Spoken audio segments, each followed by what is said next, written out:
Oke, baik Ibu-Ibu yang terkasih, selamat malam semuanya.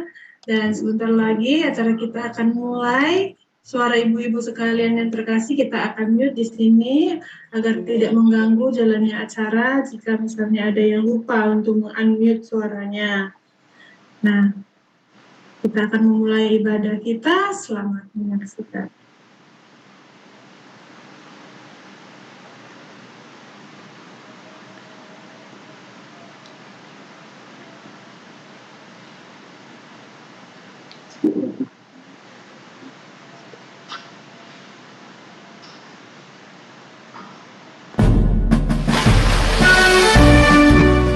Selamat datang di Gospel Light for Indonesia. Gospel Light for Indonesia adalah lembaga interdenominasi yang memiliki kerinduan untuk menerangi bangsa Indonesia dengan Injil Kristus. GLFI selalu siap melayani gereja dalam berbagai pelayanan rohani yang dapat menguatkan perjalanan iman kita bersama Yesus. Beberapa pelayanan GLFI adalah Share Time dalam bahasa Indonesia, Share Time dalam bahasa Batak, Opung Online, dan Ladies Online. Pelayanan anak bersama Go Kids Asia dan pelayanan di Radio Bunga Bakung. Podcast 20 pelajaran berharga bagi umat Kristen Asia dalam bahasa daerah. Pelayanan Zoom Ministry setiap bulan, malam evangelisasi, Gaul Community, Bangsona Penele. Pelayanan minggu sore, Global Assembly English Service. Setiap minggu sore pukul 4 waktu Indonesia Barat, bertumbuh dalam iman dan skill berbahasa Inggris. Pelayanan Women's Ministry setiap Senin malam pukul 19 waktu Indonesia Barat. Widows Ministry setiap Selasa dan Rabu siang. Wonderful Women setiap Selasa dan Rabu sore. Kunjungi kami di media sosial dan link berikut.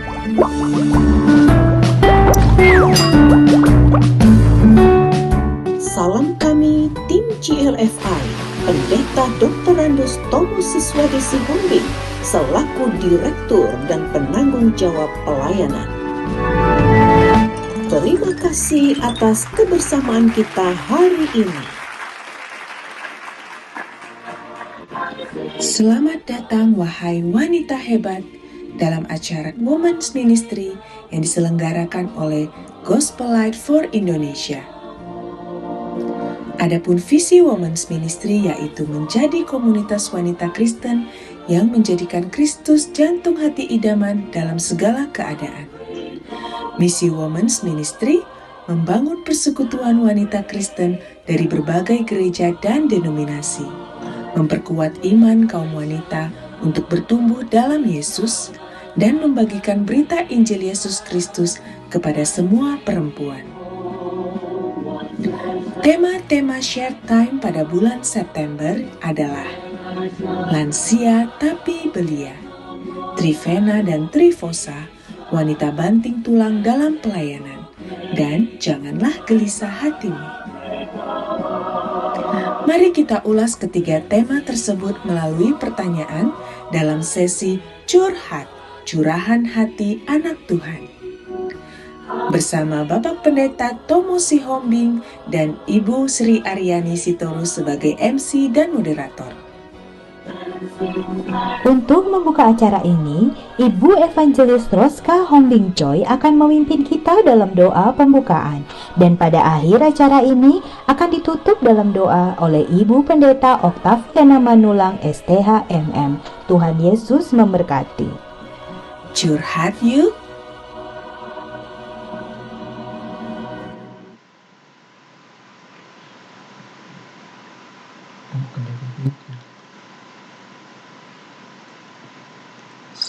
Ibu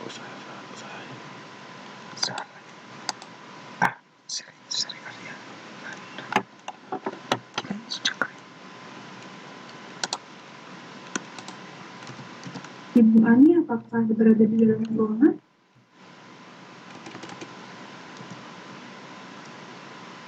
Terus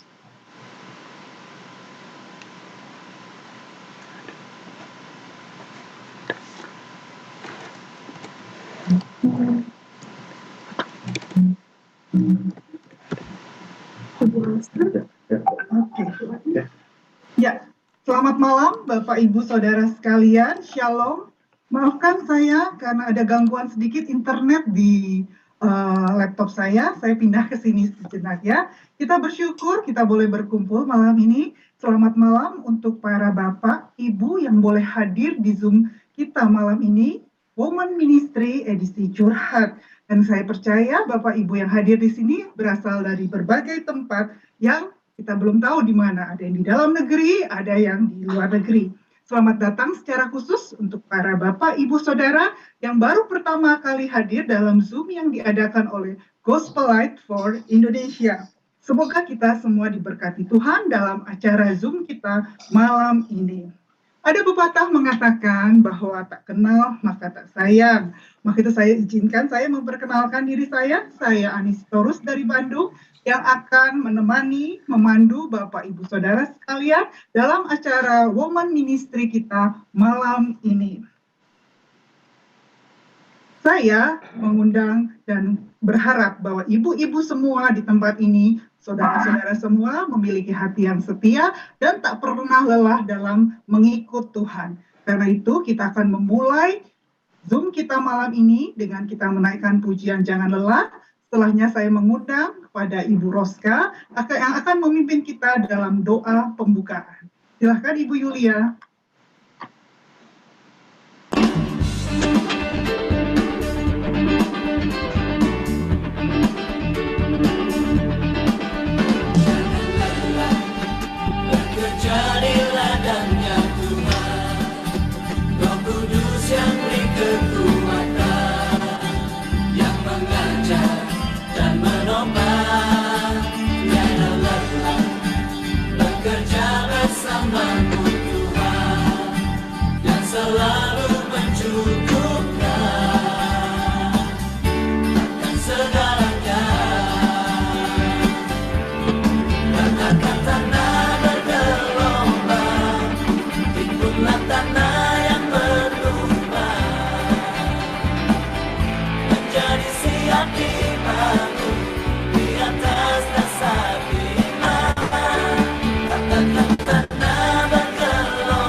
Baik, mari kita bersatu di dalam doa.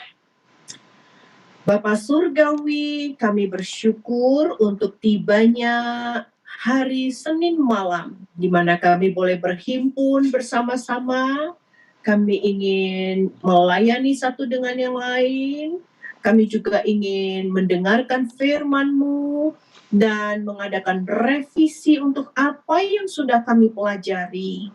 Bapa, kami bersyukur karena Engkau masih memberikan kesempatan bagi kami semuanya untuk boleh bertumbuh di dalam iman bersama-sama melalui pelajaran firman-Mu. Tambahkanlah iman kami ya Tuhan Yesus, sehingga kami boleh memancarkan keindahan pribadi Juru Selamat kami, yaitu Tuhan Yesus. Kami bersyukur karena Engkau sudah membawa kami keluar dari dunia kegelapan kepada terang-Mu yang ajaib melalui pemberitaan Injil Kristus yang kami sudah percayai 100%. Terima kasih, kalaulah bukan karena Yesus yang berkorban nyawa, maka kami hidup sia-sia di dunia ini. Karena itu Tuhan, berkati kami malam hari ini, berkati Bapak Pendeta Thomas, berkati Ibu Ani, berkati semua kami yang sudah ada di ruangan Zoom ini. Biarlah kami nanti selesai acara ini boleh berkata, terima kasih Yesus. Betapa baiknya Engkau kepada kami. Terpuji, termulialah Engkau di tempat yang maha tinggi. Ini doa ucapan syukur kami dengan segala kerendahan hati. Di dalam nama Tuhan Yesus. Amin.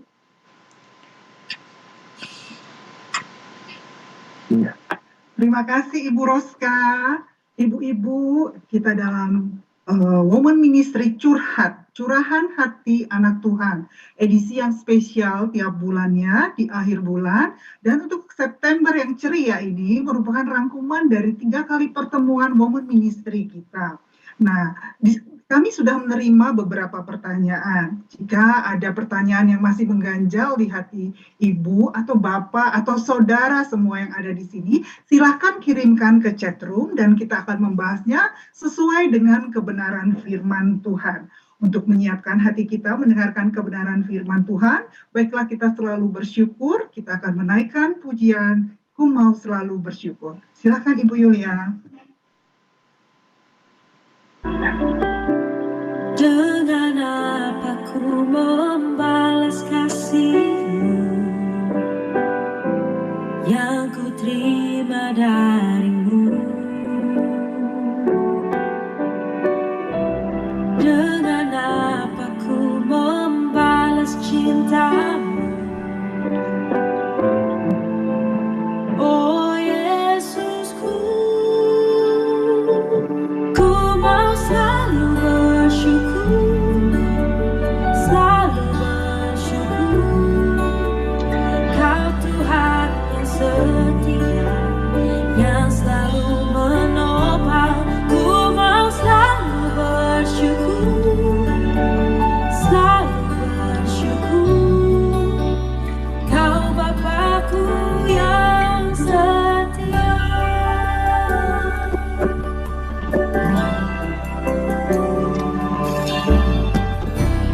Dengan apa ku membalas kasih-Mu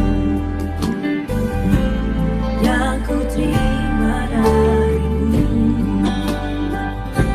Oh, dengan apa ku membalas cinta-Mu? Oh Yesusku, ku mau selalu bersyukur, selalu bersyukur.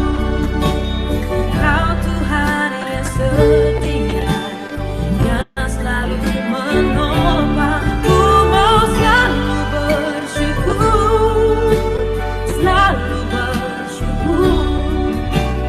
Kau Bapakku yang setia.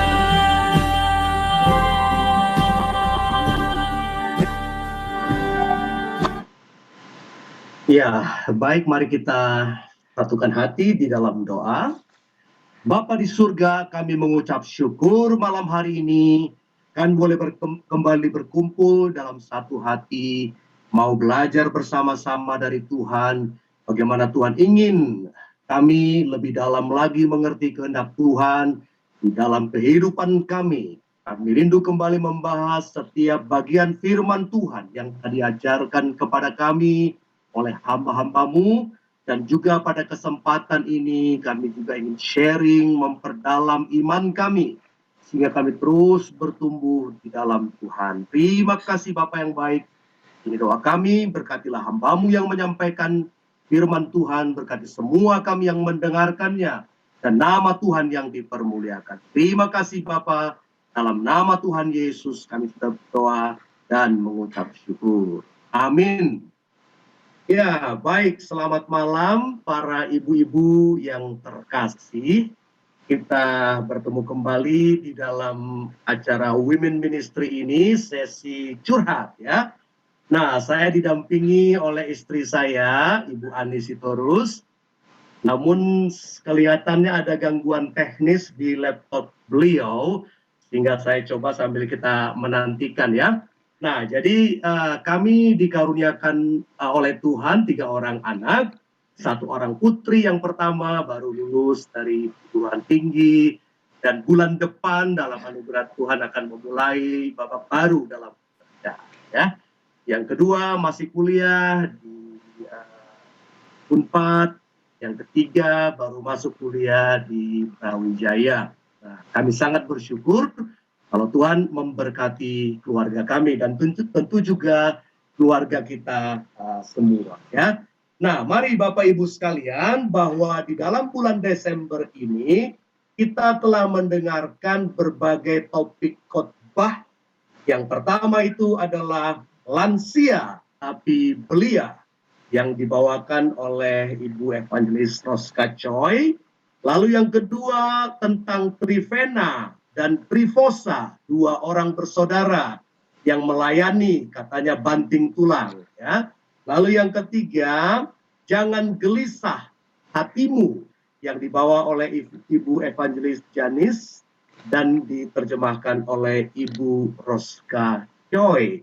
Nah, apa saja yang kita pelajari di dalam 3 sesi itu, dan apa saja curhat-curhat dari para ibu yang sudah sampai ke meja redaksi kami ya. Nah, coba mari kita lihat dulu rangkumannya ya. Lansia tapi belia. Nah, Tuhan memang mengatakan kepada kita, pastilah kita secara jasmani akan suatu saat menjadi tua, dan fungsi tubuh kita berangsur-angsur akan mulai melemah. Itu kata Tuhan ya. Manusia jasmani kita akan semakin merosot, tetapi manusia rohani kita akan terus diperbaharui. Nah, firman Tuhan mengatakan meskipun kita secara manusiawi semakin tua, tetapi firman Tuhan mengatakan bahwa ketika kita hidup di dalam Tuhan, maka kita masih bisa bertumbuh, berbuah, menjadi berkat, semakin segar. Kata Mazmur 92 ayat 14-15 ya. Karena itu tidak ada alasan bagi kita untuk berkata, karena aku sudah tua, maka aku tidak bisa lagi melayani. Tidak boleh kita mengatakan itu ya. Sekali lagi saya ingin mengulang apa yang pernah saya sampaikan. Ada 2 kata yang tidak boleh kita katakan kepada Tuhan kalau Tuhan meminta kita melayani Dia.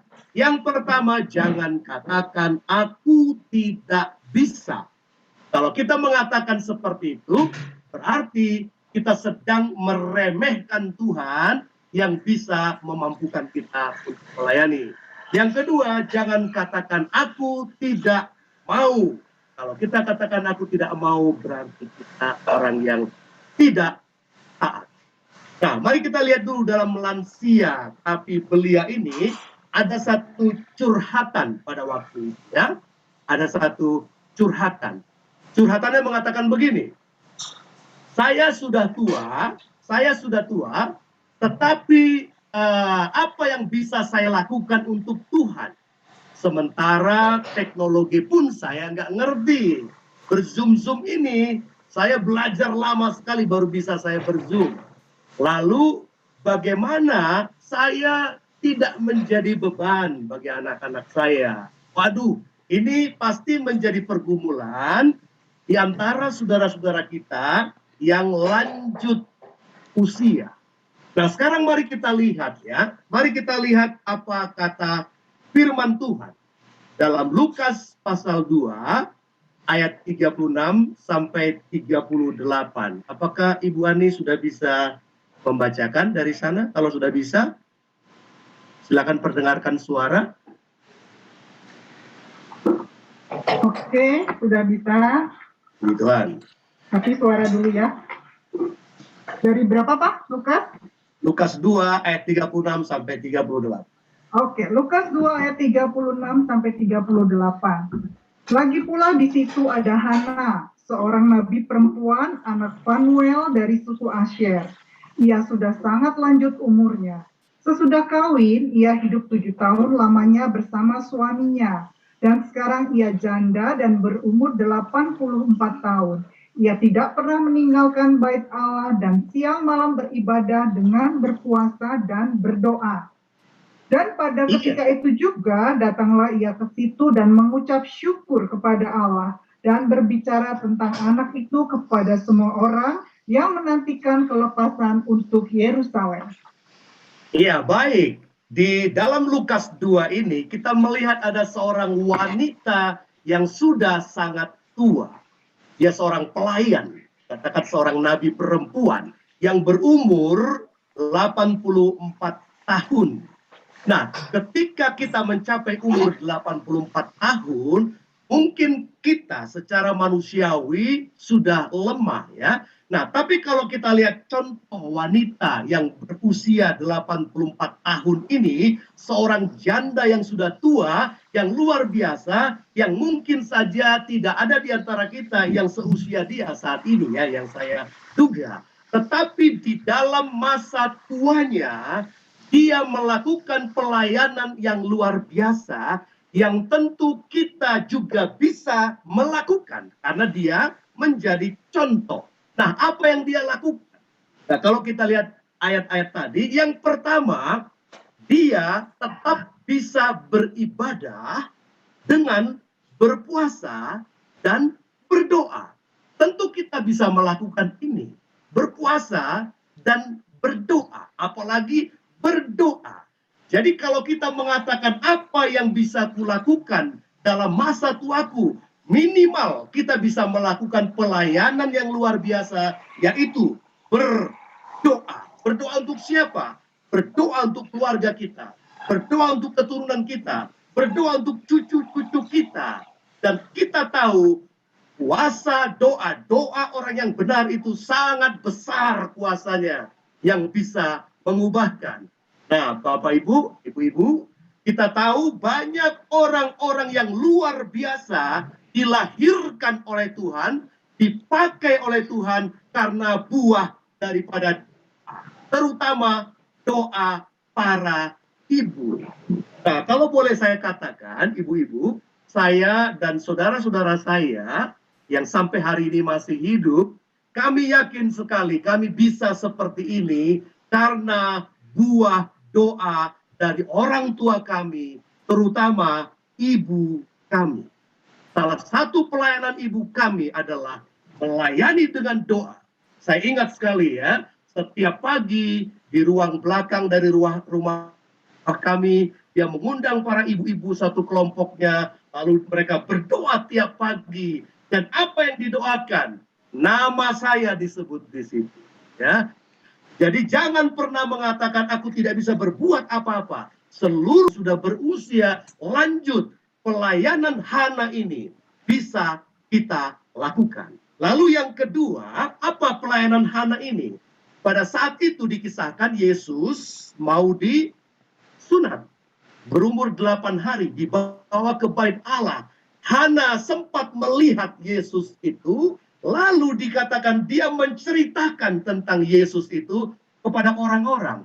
Itu ada dalam ayat yang ke-37 dan 38. Artinya Tuhan masih memberi kesempatan kepada orang-orang tua, termasuk ibu-ibu seperti Hana, untuk bersaksi tentang Yesus.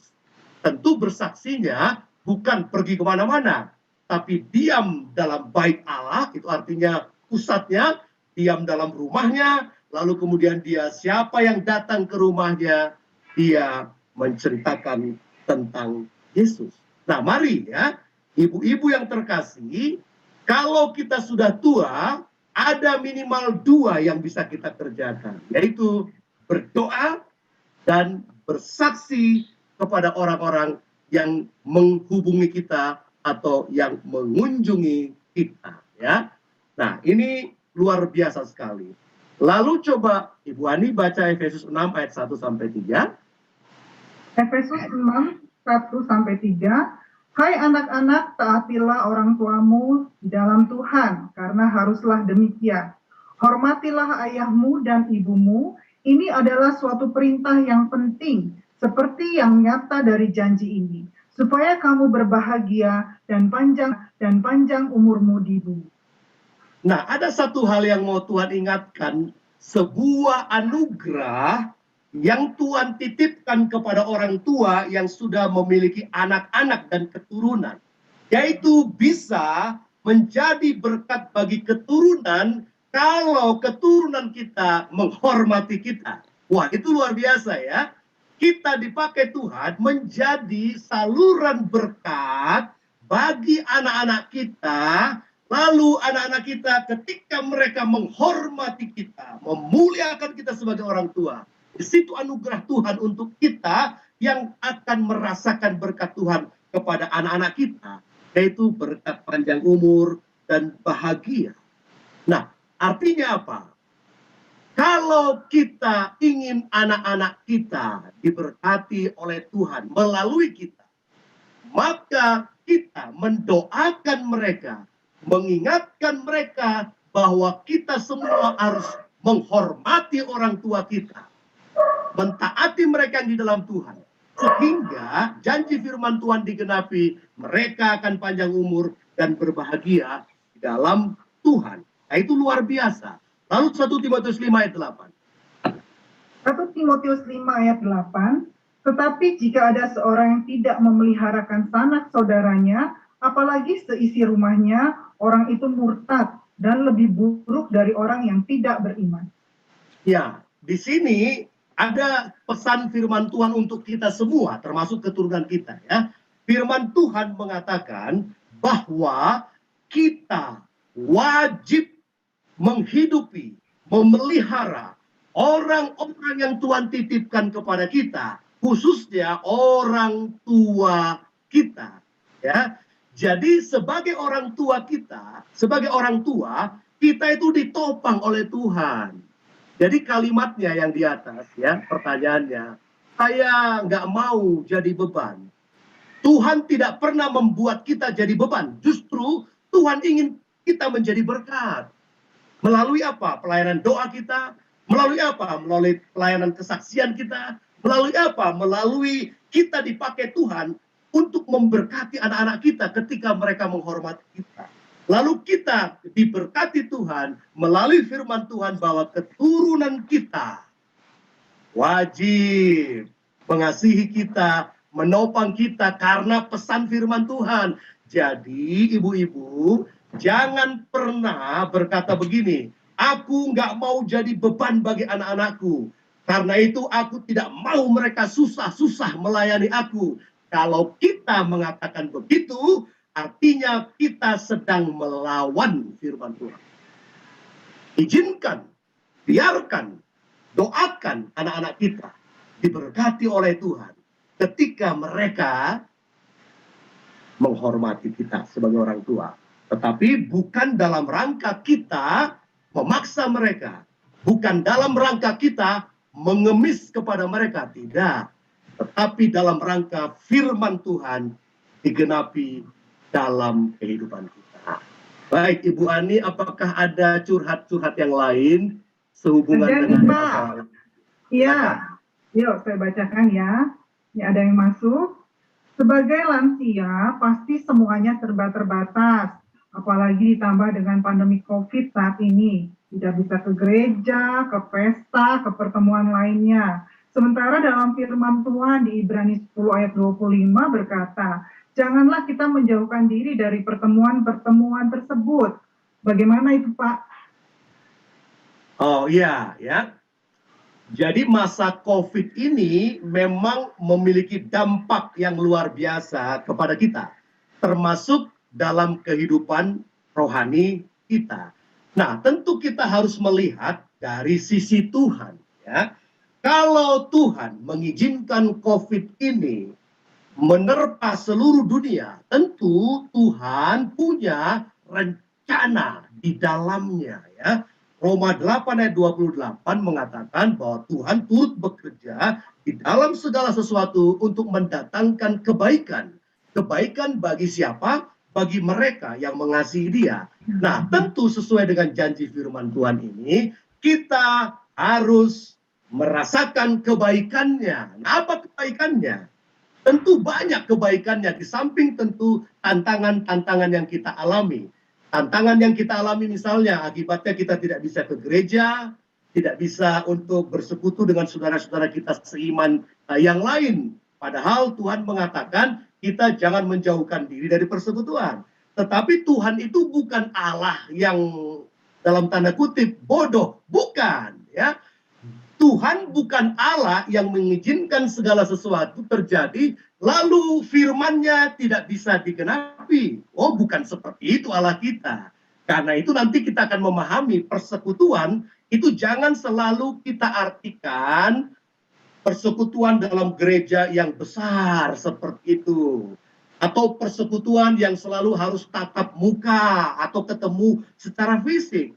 Nah, Tuhan ingin mengajarkan kepada kita bahwa persekutuan yang dimaksud itu tidak selalu harus dalam persekutuan yang jumlah besar, tetapi persekutuan jumlah kecil di mana 2-3 orang berkumpul dalam namaku, di situ aku ada, kata Tuhan, ya. 2-3 orang berkumpul, di situ ada aku. Siapa 2-3 orang ini? Minimal keluarga kita, ya. Jadi ibu-ibu, jangan kita pernah berpikir kalau situasi COVID ini akan menghalangi kebenaran firman Tuhan. Ya, tidak ya. Nah, jadi sekali lagi, mari kita bersyukur karena COVID ini memiliki tujuan. Pertama, dari segi ujian. Dari segi ujian, Tuhan ingin kita naik kelas, hidup bergantung pada Tuhan. Hidup sepenuhnya berpegang kepada janji Tuhan. Kalau nggak ada COVID, mungkin kita masih bisa berleha-leha, tidak menghadapi tantangan. Tapi COVID ini membuat kita harus diuji oleh Tuhan. Apakah kita tetap setia kepada Tuhan atau tidak? Di samping COVID ini juga memiliki tujuan pencobaan dari iblis, ya. Ujian dari Tuhan dengan tujuan kita naik kelas, cobaan dari iblis dengan tujuan kita turun kelas. Jadi kedua-duanya Tuhan pakai dan Tuhan izinkan supaya kita boleh semakin bertumbuh dalam Tuhan melalui persoalan yang berat ini. Demikian, Ibu Ani, ada lagi kira-kira? Jangan mute dulu. Oke, ada satu lagi nih Pak ya. Nih, sebagai lansia yang terbatas ekonominya, apakah boleh kalau meminta bantuan ekonomi kepada anak yang sudah berkeluarga? Kalau sekali-sekali mohon bantuan, saya masih mau. Tapi bagaimana kalau saya minta setiap bulannya? Mohon penjelasannya ya Pak, makasih. Ya, baik. Terima kasih Ibu yang bertanya ya. Mungkin sebagian ibu bergumul atau sebagian orang tua bergumul. Mungkin juga kami akan bergumul hal yang sama. Tetapi kasih Tuhan ya, ibu-ibu yang terkasih dalam Tuhan, anak-anak kita itu adalah anugerah dari Tuhan buat hidup kita ya. Anak-anak itu adalah tempat kita curhat. Sebenarnya anak-anak yang diberkati oleh Tuhan, termasuk anak-anak kita, haruslah kalau mereka orang yang setia pada Tuhan, mereka tentu punya hati untuk melihat kehidupan kita sebagai orang tua, seperti kata firman Tuhan tadi 1 Timotius 5 ayat 8, kalau mereka hidup di dalam Tuhan, tanpa kita tanya, tanpa kita minta, mereka pasti akan berinisiatif untuk melihat kebutuhan kita. Itu ciri dari keluarga anak-anak Tuhan. Mereka akan bertanya, "Mak, apa yang mau Mama makan hari ini? Apa kerinduan Mama? Mama mau jalan-jalan," dan sebagainya. Nah, ini tentu bisa dilakukan kalau anak-anaknya hidup di dalam kecukupan, berkelebihan, ya kira-kira begitu. Lalu pertanyaannya, boleh nggak kalau kita ngobrol sama anak-anak kita tentang kebutuhan kita? Justru tidak ada masalah. Justru sebagai tanda kasih kita kepada anak-anak supaya mereka bisa menghormati kita, ya kita cerita, sharing kepada dia apa yang jadi pergumulan kita. Tentu bukan dalam rangka memaksa. Dua, bukan dalam rangka mengemis, bukan. Kita sharing sama anak-anak kita. Misalnya contoh ya, ada orang tua yang sharing, "Nak, aduh aku rindu sekali mengunjungi adikmu yang di sana, tapi nggak ada yang bisa mengantarkan mama ke sana." Ya. Loh, seorang anak yang bisa mengerti kerinduan orang tua pasti akan berpikir, "Oh, mamaku perlu tiket, perlu ongkos supaya dia bisa untuk mengunjungi adik saya." Ya, nggak ada masalah. Karena anak kita, jangan lakukan itu kepada orang lain, ya. Jangan kita lakukan itu kepada orang lain, karena dalam 1 Timotius 5 ayat 8, kita melakukan itu dalam keluarga yang Tuhan taruhkan kepada kita, yaitu anak-anak kita, saudara kita, orang-orang yang tinggal di rumah kita, yang menjadi tanggungan kehidupan kita. Nggak apa-apa, ibu-ibu sekalian, sharing sama anakmu, sharing sama gurumu, ya, tapi bukan dalam rangka mengemis, bukan dalam rangka memaksa. Kita sharing kerinduan kita, dan dari kerinduan itu nanti kita ajak mereka berdoa. Ayo mari kita berdoa, bukan saja saya yang perlu didoakan, tapi kalian juga perlu didoakan supaya berkat Tuhan mengalir dalam kehidupan kita semua. Kira-kira begitu ya. Jadi usia lansia, ibu-ibu, itu adalah usia emas, di mana kita akan dipakai Tuhan menjadi berkat bagi keturunan kita. Baik, ada lagi pertanyaan kira-kira tentang hal ini? Nggak ada, Pak. Oh, nggak ada ya. Nanti kalau ada pertanyaan susulan, kalau ada nanti bisa tolong diinfokan kepada Ibu Ani. Oh, Ya. maaf Pak, ada satu nih pertanyaannya ya. Anak kita laki-laki mau membantu kita, tapi menantu kita tidak setuju atau marah-marah. Gimana itu Pak? Padahal anak saya itu mampu loh. Iya, dari situ sebenarnya kalau menantu kita mengalami pergumulan atau tidak setuju, saya bisa pastikan bahwa kehidupan rohani dari menantu kita itu belum seperti yang Tuhan inginkan. Minimal dia belum melakukan Efesus 6 ayat 1 sampai 3. Ya. Nah, untuk hal seperti itu, ibu yang bijaksana tidak memaksakan, tapi kembali mendoakan. Ya. Lalu kita katakan kepada anak kita itu, nggak apa-apa nak, kau harus sehati sama istrimu. Ya, kita doakan supaya bisa kalian menjadi keluarga yang menghormati Tuhan, menghormati juga orang tua. Kita harus katakan, saya tidak menuntutmu menghormati aku. Ya, saya tahu pergumulan kalian, saya tahu pergumulan paromain saya itu. Ya, dengan cara begitu Tuhan biasanya mendengar jeritan hati kita.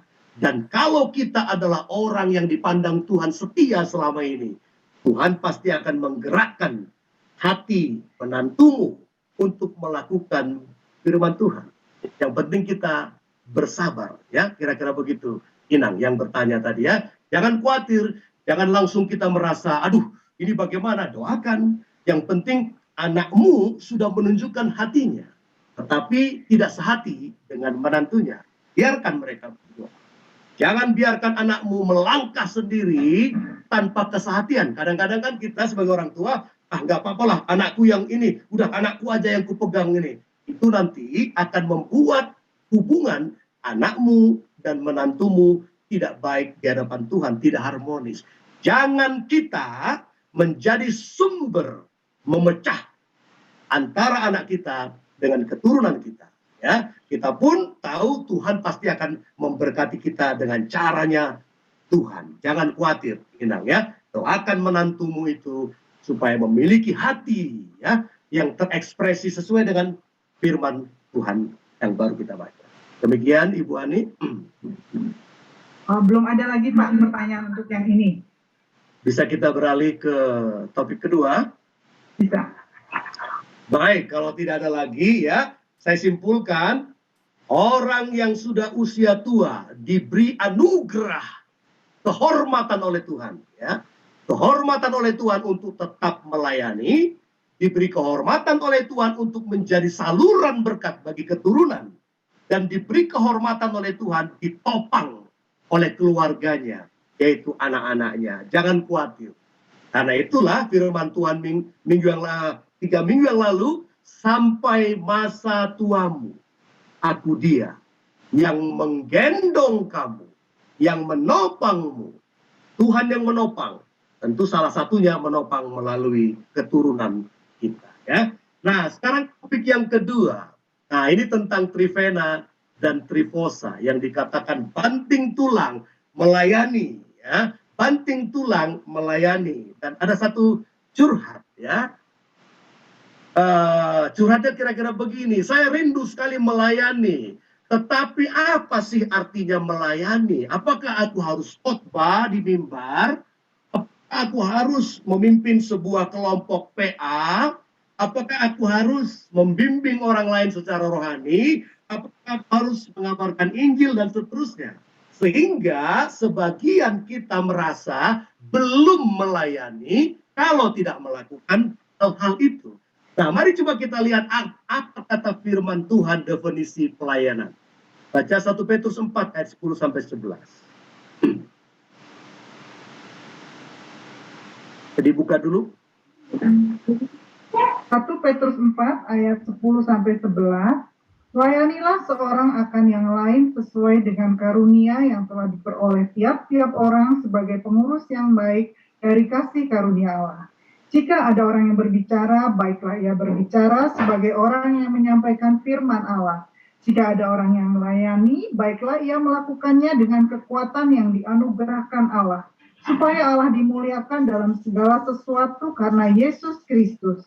Ialah yang mempunyai kemuliaan dan kuasa sampai selama-lamanya. Amin. Ya, kita lihat dalam 2 ayat ini, Petrus mendefinisikan apa itu pelayanan. Nah, ini kita pegang ya. Petrus mengartikan pelayanan itu adalah segala sesuatu yang kita lakukan. Pelayanan, melayani adalah melakukan segala sesuatu, lalu sesuai dengan karunia dan talenta kita yang kita bisa lakukan. Tadi di ayat itu mengatakan kalau kita punya karunia berbicara, sampaikan itu. Kalau kita punya karunia memimpin, sampaikan itu. Secara praktis, tentu kita bisa lakukan dengan cara begini. Kalau kita bisa memasak, lakukan itu karuniamu.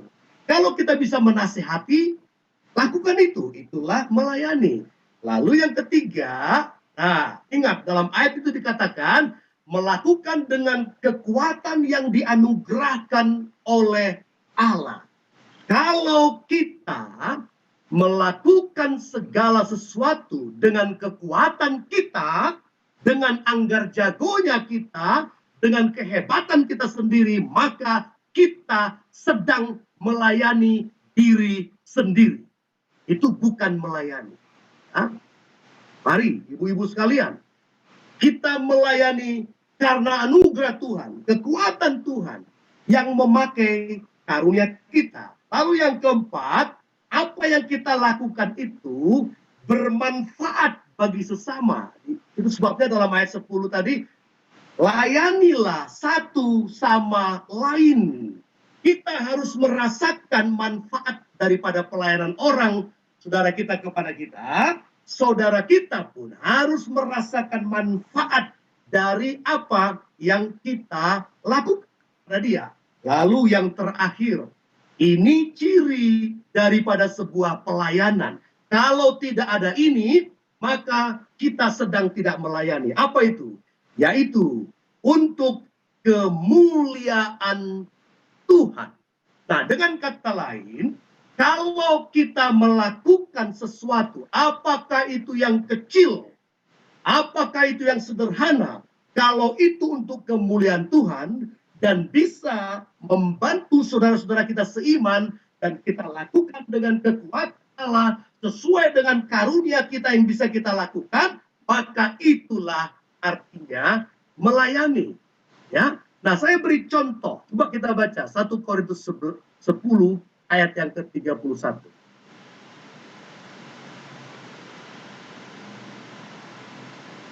Ya, 1 Korintus 10 ayat yang ke-31.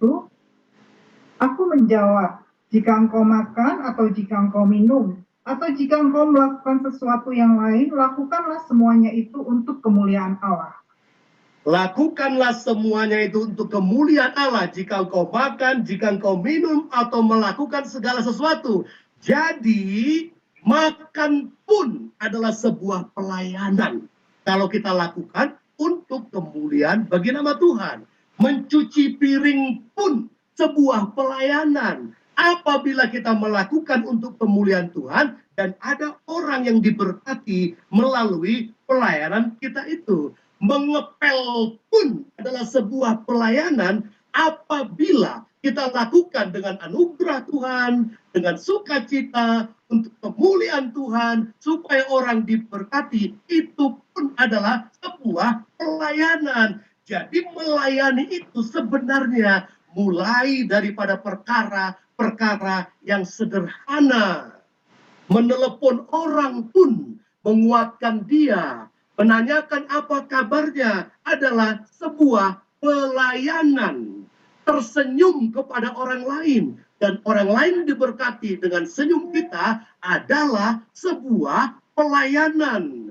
Menampung orang di rumah kita ketika dia bermalam tidak punya tempat adalah sebuah pelayanan. Memberikan nasi bungkus kepada orang yang kelaparan di jalan sana adalah sebuah pelayanan. Artinya segala sesuatu yang kita lakukan selama itu untuk kemuliaan bagi nama Tuhan, ada orang yang diberkati, bukan dengan kekuatan Allah, sesuai dengan karunia kita, itulah pelayanan.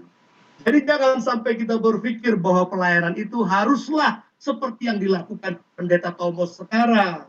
Tidak selalu harus begitu, karena ada karunianya. Tidak semua kita dipanggil berkarunia untuk mengabarkan Injil, memberitakan kabar baik, memberi khotbah. Mungkin saja kita dipakai secara tidak langsung memberitakan Injil. Ya, kita dikaruniakan Tuhan untuk melakukan itu dengan cara yang sederhana. Nah, karena itu, ibu-ibu sekalian, kita jangan lagi berpikir melayani itu perkara yang besar. Ini secara praktis ya, bagi seorang istri misalnya ya, mendapol suaminya baru pulang dari pelayanan, itu adalah sebuah pelayanan.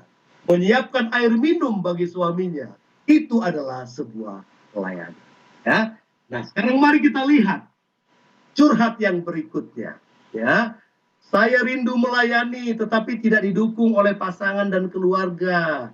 Harus bagaimana ini? Ya, Bu Adi, saya dengar ada video klip ya cerita tentang ini. Iya, kita akan lihat pertanyaan ini lebih jelas melalui sebuah klip yang akan kita tayangkan. Baik, Selamat menyaksikan. Saya keluar dulu sebentar.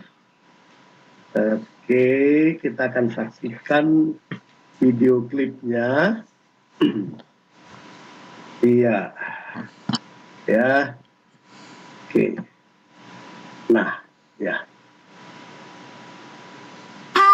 Ibu Lince sayang, aduh apa kabarnya Ibu? Ada yang mau didoakan? Ya, yang kita itu sebagai istri kan tugasnya itu tunduk ya sama suami ya. Ma, kaos kaki di mana ya? Apa sih? Telepon ini lagi.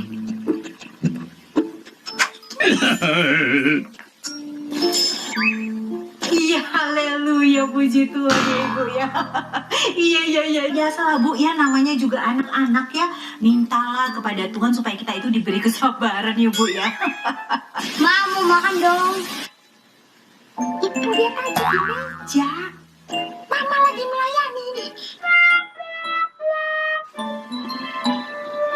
Iya Ibu, semua pengennya dikasih gitu. Yang penting anak sehat, anak bisa makan ya kan Bu Ma. ya. Makan siang udah siap belum? Ibu, ini tunggu dulu Bu ya, ini suami saya ada perlu sesuatu nih.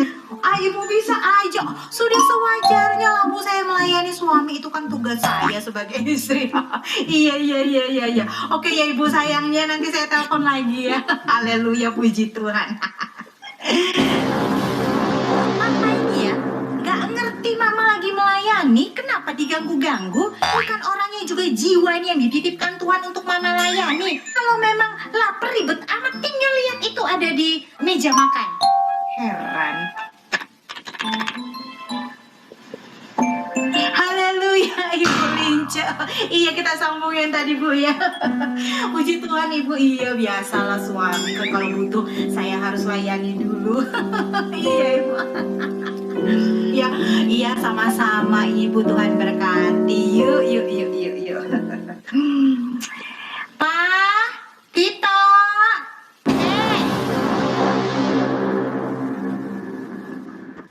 Apa-apaan bawa koper gitu, pada mau kemana? Melayani, tapi rumah tangga terbengkalai. Lebih baik pulangkan aku ke rumah orang tuaku. Jangan gitu dong Pak, ntar Mama sama siapa? Nah, gak usah pergi dong, temenin Mama di sini. Satu kata ya, Ma, aku lapar. Di rumah omaku tersedia banyak makanan. Lebih baik aku ke sana.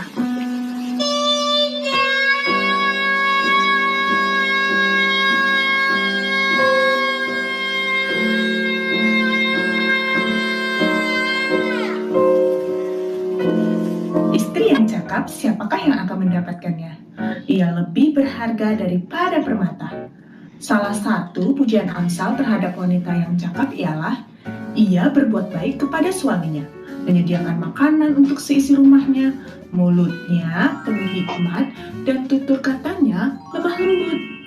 Tentu saja Tuhan memanggil kita untuk melayani jiwa-jiwa termasuk wanita, mengabarkan kepada mereka tentang Kristus dan saling membagikan iman dalam pencobaan.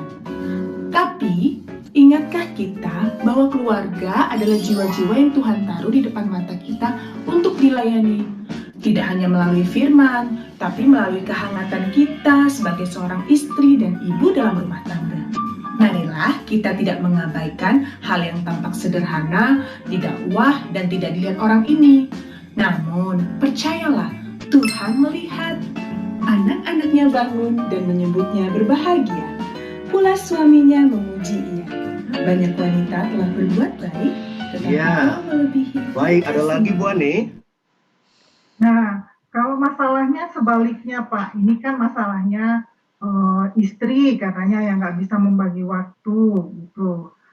Tapi kalau sebaliknya, kalau bapaknya yang sibuk terus, nggak mau perhatikan keluarganya. Tapi ada loh klipnya juga, yuk kita saksikan. Oh, oke. Nah, baik. Halo Ibu Li.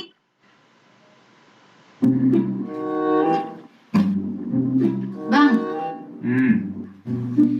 liburan yuk. Capek lah aku kerja terus. Nantilah liburan-liburan itu. Banyak kali jadwalku khotbah loh. Ih, udah bosan kali loh aku asik di rumah-rumah aja. Penguasaan diri lah. Ah, Jangan kau bawa kedaginganmu itu. ih, abang inilah perlu juga loh waktu sama keluarga. Asik khotbah-khotbah aja, tapi istri menderita. Gak boleh kau gitu. Biar menderita di dunia, bahagia di surga. Iya, abang aja menderita sendiri, jangan bawa aku. Udahlah, gak ada waktuku kayak gitu-gitu. Ih, dikasih berkat sama Tuhan itu buat dinikmati juga, Bang. Aku kan gak minta ke kapal pesiar, cuma mau ke pantainya makan sate. Ribut kali munculmu. Gak konsen aku siapin khotbah ini. Jangan ganggu hamba yang diurapi. Pergi. Ah, salah kali pun aku.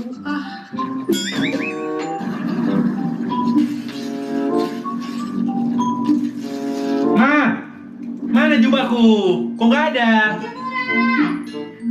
nggak kau gosok? Apanya nggak sempat?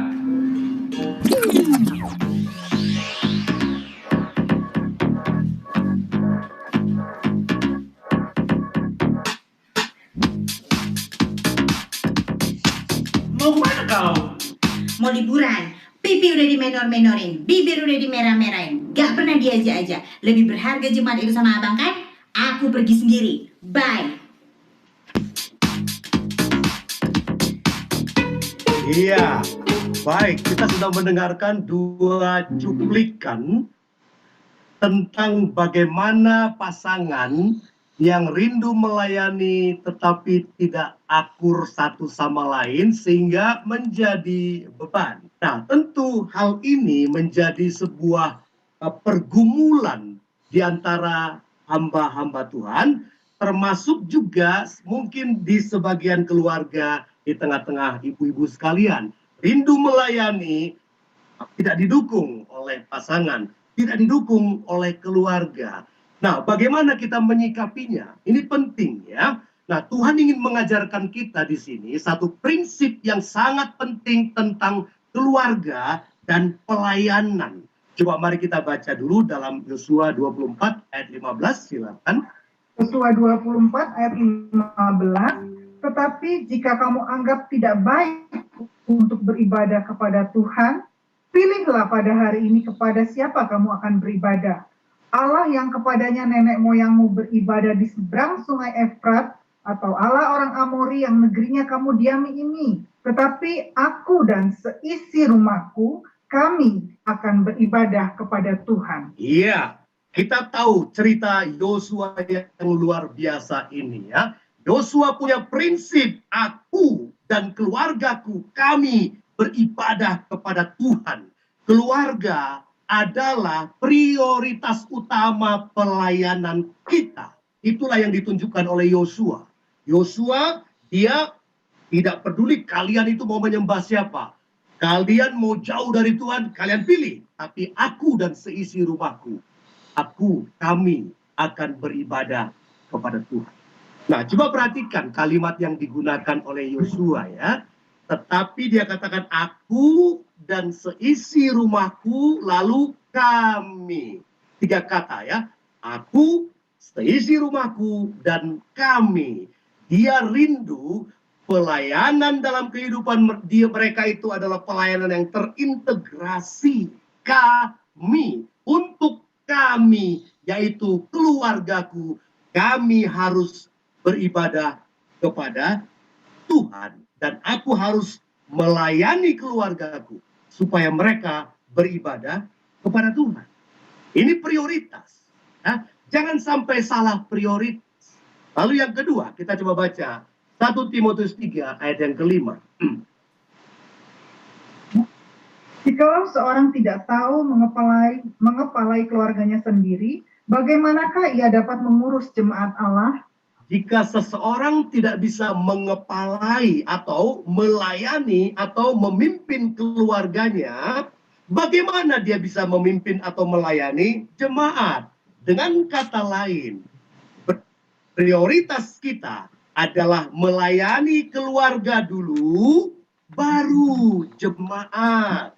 Ya, kita melayani dalam arti keluargaku harus punya prioritas dalam hidup kita.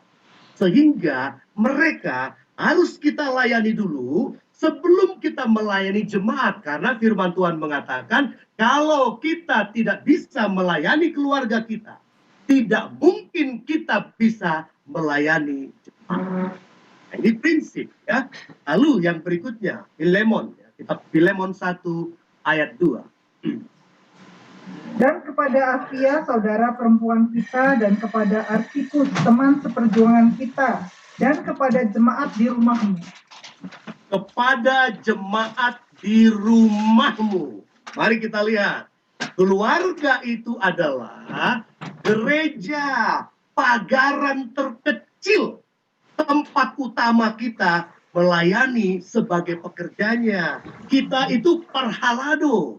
Dari gereja pagaran kecil di rumah kita. Nah, coba kita perhatikan ya. Ini prinsip yang kadang-kadang sering diabaikan oleh banyak orang. Mereka memprioritaskan keluar jemaat, pergi pelayanan kemana-mana, tetapi keluarganya terabaikan. Nah, firman Tuhan ingin mengingatkan kita bahwa keluarga adalah prioritas utama pelayanan kita. Kalau seandainya keluarga terbengkalai, kalau seandainya keluarga tidak dilayani, lalu kita coba melayani keluar, maka pelayanan kita menjadi pelayanan batu sandungan. Ya, banyak sekali itu. Beberapa kejadian-kejadian ya. Ada hamba-hamba Tuhan yang besar ketika dia sibuk melayani keluar. Anak-anaknya tidak terlayani, akhirnya anak-anaknya jadi narkobaan, kecanduan. Ya. Karena apa? Tidak mendapatkan perhatian. Karena itu, ya mari ibu-ibu sekalian, kalau kita mau melayani, mari pertama yang menjadi sasaran pelayanan kita adalah keluarga kita. Pasanganmu, anak-anakmu, menantumu, cucumu, itu adalah gereja pagaran terkecil. Ya? Bagi orang yang bukan Batak, itu pagaran itu artinya apa ya? Satelit, gereja satelitnya ya, cabang-cabangnya. Yang terkecil itu adalah keluarga. Ya, nah baik. Apakah ada pertanyaan untuk bagian kedua ini, Bu Ani? Oh, ada Pak. Pertanyaannya nih, apakah yang menjadi tolak ukur kalau kita sudah melayani Tuhan dengan banting tulang atau belum? Oke. Jadi ukuran kita melayani itu, pengertian banting tulang di situ jangan nanti diartikan kita sampai harus hancur-hancuran ya. Pengertian banting tulang di situ adalah kita lakukan dengan maksimal pelayanan kita. Apa artinya maksimal? Ingat talenta, perumpamaan tentang talenta ya. Yang diberi talenta 5 menghasilkan berapa? 5. Yang diberi talenta 2 menghasilkan berapa? 2. Artinya apa? Orang yang melayani dengan maksimal, yang 5 ini harus 100% menghasilkan 5. Itu maksimal. Yang 2, dia melayani menghasilkan 2, maksimal. Itu artinya 100%. Maksimal atau banting tulang itu artinya seluruh potensi kita dipergunakan untuk Tuhan, untuk kemuliaan bagi nama Tuhan, sesuai dengan prinsip pelayanan tadi. Ya, apa itu? Melakukan segala sesuatu di dalam kasih karunia Tuhan, dengan talenta yang daripada Tuhan, lalu orang lain diberkati, dan Tuhan dipermuliakan. Itu artinya melayani dengan maksimal. Bukan harus banting tulang dalam arti sampai tak patah tangan, ya meskipun Tuhan bisa izinkan ya, tetapi maksimal dalam arti kita lakukan seluruh bagian kita sesuai dengan panggilan Tuhan. Lakukan, tunaikan tugas pelayanan kita dengan maksimal. Yaitu itulah pengertian tadi, banting tulang, berlelah-lelah untuk Tuhan ya. Jadi ada nyanyian ya, jangan lelah bekerja di ladangnya Tuhan, tidak lelah, banting tulang maksimal. Aku diberi talenta 10 akan kuhasilkan 10. Aku diberi talenta 1 akan menghasilkan 1. Dengan kata lain, semua yang Tuhan berikan kita kembalikan sepenuhnya untuk Tuhan. Itulah banting tulang dengan maksimal. Silakan kalau ada lagi. Ada lagi. Saya seorang ibu rumah tangga, ingin sekali melayani Tuhan, seperti menyediakan rumah tinggal untuk hamba-hamba Tuhan yang ingin menginap beberapa hari, membantu dalam hal keuangan dan yang lainnya, karena saya tidak pintar berkhotbah, Pak. Tapi suami tidak setuju. Apa yang harus saya lakukan? Baik sekali ini pertanyaannya ya. Ini ada seorang ibu yang punya talenta, yaitu ada rumahnya, ada berkat yang dia terima untuk bisa menjadi berkat bagi orang lain, menampung di rumahnya. Tapi ternyata suami tidak setuju. Sekali lagi ini mirip dengan pertanyaan tadi, kalau anak menantunya tidak setuju ya. Nah, untuk itu, Ibu, sekali lagi karena pelayanan itu adalah kesehatian. Jangan kita memaksakan sesuatu di mana suami belum setuju, akhirnya menjadi percekcokan. Nah, kalau gitu bagaimana? Ingat prinsipnya. Pertama, kita doakan suami, ya. Lalu yang kedua yang bisa kita lakukan, kita tentu harus berkomunikasi dengan pembimbing rohani yang bisa membantu untuk membimbing suami kita, gitu ya.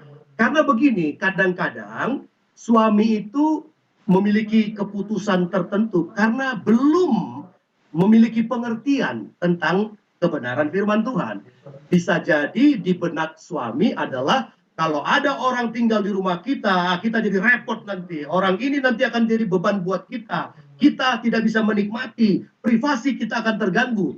Itulah yang ada di pemikiran dari suami kita itu. Itu kalau dia belum bertumbuh dalam Tuhan, kalau dia belum mempelajari firman Tuhan tentang arti melayani, ya itulah yang ada di benak dia. Itulah yang dia tahu. Karena itu kita perlu berdoa, lalu minta pertolongan Tuhan untuk ada kiranya yang bisa membimbing. Dan biasanya pendeta di gereja kita atau pemimpin kaum bapak yang sudah rohani, untuk dalam PA menjelaskan apa artinya talenta yang harus dipersembahkan untuk Tuhan supaya Tuhan dipermuliakan. Mari kita doakan. Ibu yang bertanya, saya percaya hati ibu untuk melayani melalui rumah ibu, melalui kekayaan ibu itu didengar oleh Tuhan. Tinggal masalahnya bagaimana supaya suami sehati dengan ibu. Nah, pekerjaan mengubah hati suami itu tentu perlu anugerah Tuhan, ya. Firman Tuhan mengatakan kalau kita ingin mengubah hati suami itu bukan dengan perkataan kita yang terutama, tapi dengan pelayanan kita. Dengan apa? Dengan perbuatan kita. Sampai nanti, yakinlah ibu dalam kasih karunia Tuhan, nanti dia sendiri akan tergerak melihat hati ibu, hati istrinya yang rindu sekali untuk memberkati orang lain, menjadi berkat bagi orang lain. Dia sendiri nanti akan berkata, "Ma, rasanya kita harus lakukan seperti yang Mama bilang kemarin. Mari kita jadikan rumah kita menjadi tempat persinggahan bagi hamba-hamba Tuhan yang mau melayani Tuhan." Nah, puji Tuhan lah, Inang. Kalau ini nanti digenapi oleh Tuhan, tentu menjadi kesaksian. Inang bisa dipakai Tuhan juga kepada keluarga-keluarga yang lain yang berkumpul tentang hal yang sama. Ya, terima kasih Inang untuk hati Inang yang punya kerinduan dipakai Tuhan untuk melayani sesuai dengan talentamu. Tadi Inang bilang, aku nggak bisa khotbah. Ya, Tuhan tidak akan menuntut Inang berkhotbah kalau Tuhan tidak memberikan talenta itu. Ya, lalu Inang mungkin bilang, oh, aku tidak bisa memberi kesaksian ngomong. Tuhan juga tidak akan menuntut itu. Tapi Inang bilang, aku punya rumah Tuhan. Nah, itulah itu ya. Seperti anak kecil yang punya 2 ikan, 5 roti. Ya, 2 ikan dan 5 roti di tangan Tuhan bisa memberi makan 4.000 orang, 5.000 orang. Lebih bersama anak-anak yang lain. Nah, dengan kata lain yang penting, kita mau menyerahkan yang kita punya untuk Tuhan. Ya, ada lagi Ibu Ani? Ada nih Pak, ada orang yang pintar menasehati, tapi tingkah lakunya tidak sesuai. Sampai-sampai dia berkata gini, jangan ikuti apa yang aku lakukan, tetapi apa yang aku katakan. Gimana menyikapinya Pak? Iya, jadi kalau kata orang Batak itu artinya holan hata, gitu ya. Hanya ngomong saja. Nah, orang ini hanya memiliki pengetahuan di otaknya, tetapi tidak memiliki kelakuan dalam perbuatannya yang sesuai dengan apa yang dia katakan. Nah, kita sekali lagi, kalau dia adalah pasangan kita doakan dia, supaya dia bisa mengalami jamahan lawatan Tuhan. Karena begini, orang itu kalau bertumbuh secara iman, secara rohani, dia minimal memerlukan pertama firman Tuhan. Lalu yang kedua, dia harus melakukannya dalam kehidupan dia melalui pertolongan Roh Kudus yang tinggal dalam diri dia. Nah, orang yang seperti ini banyak, ya, hanya sampai di pengertian di otak, tetapi belum sampai keluar di kelakuan. Bagaimana supaya bisa dia keluar di kelakuan? Nah, ini yang sering disebut dengan pemuritan.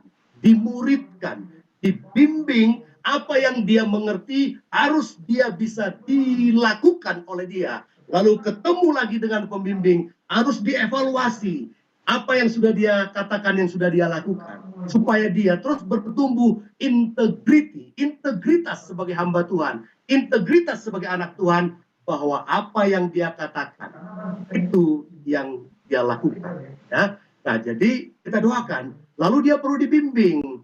Karena begini, tidak ada orang ya yang secara instan bisa langsung hebat di dalam melakukan firman Tuhan. Tidak. Itu sebabnya firman Tuhan menggunakan istilah ini ya.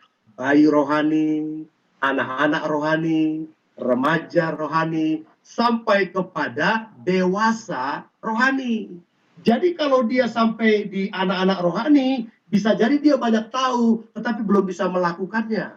Tapi kalau dia sudah sampai di remaja rohani, dia minimal sudah bisa belajar melakukannya. Kalau sampai nanti dia dewasa rohani, disitulah dia bisa menjadi mirip seperti Kristus, melakukan apa yang Tuhan mau. Nah, kira-kira gitu.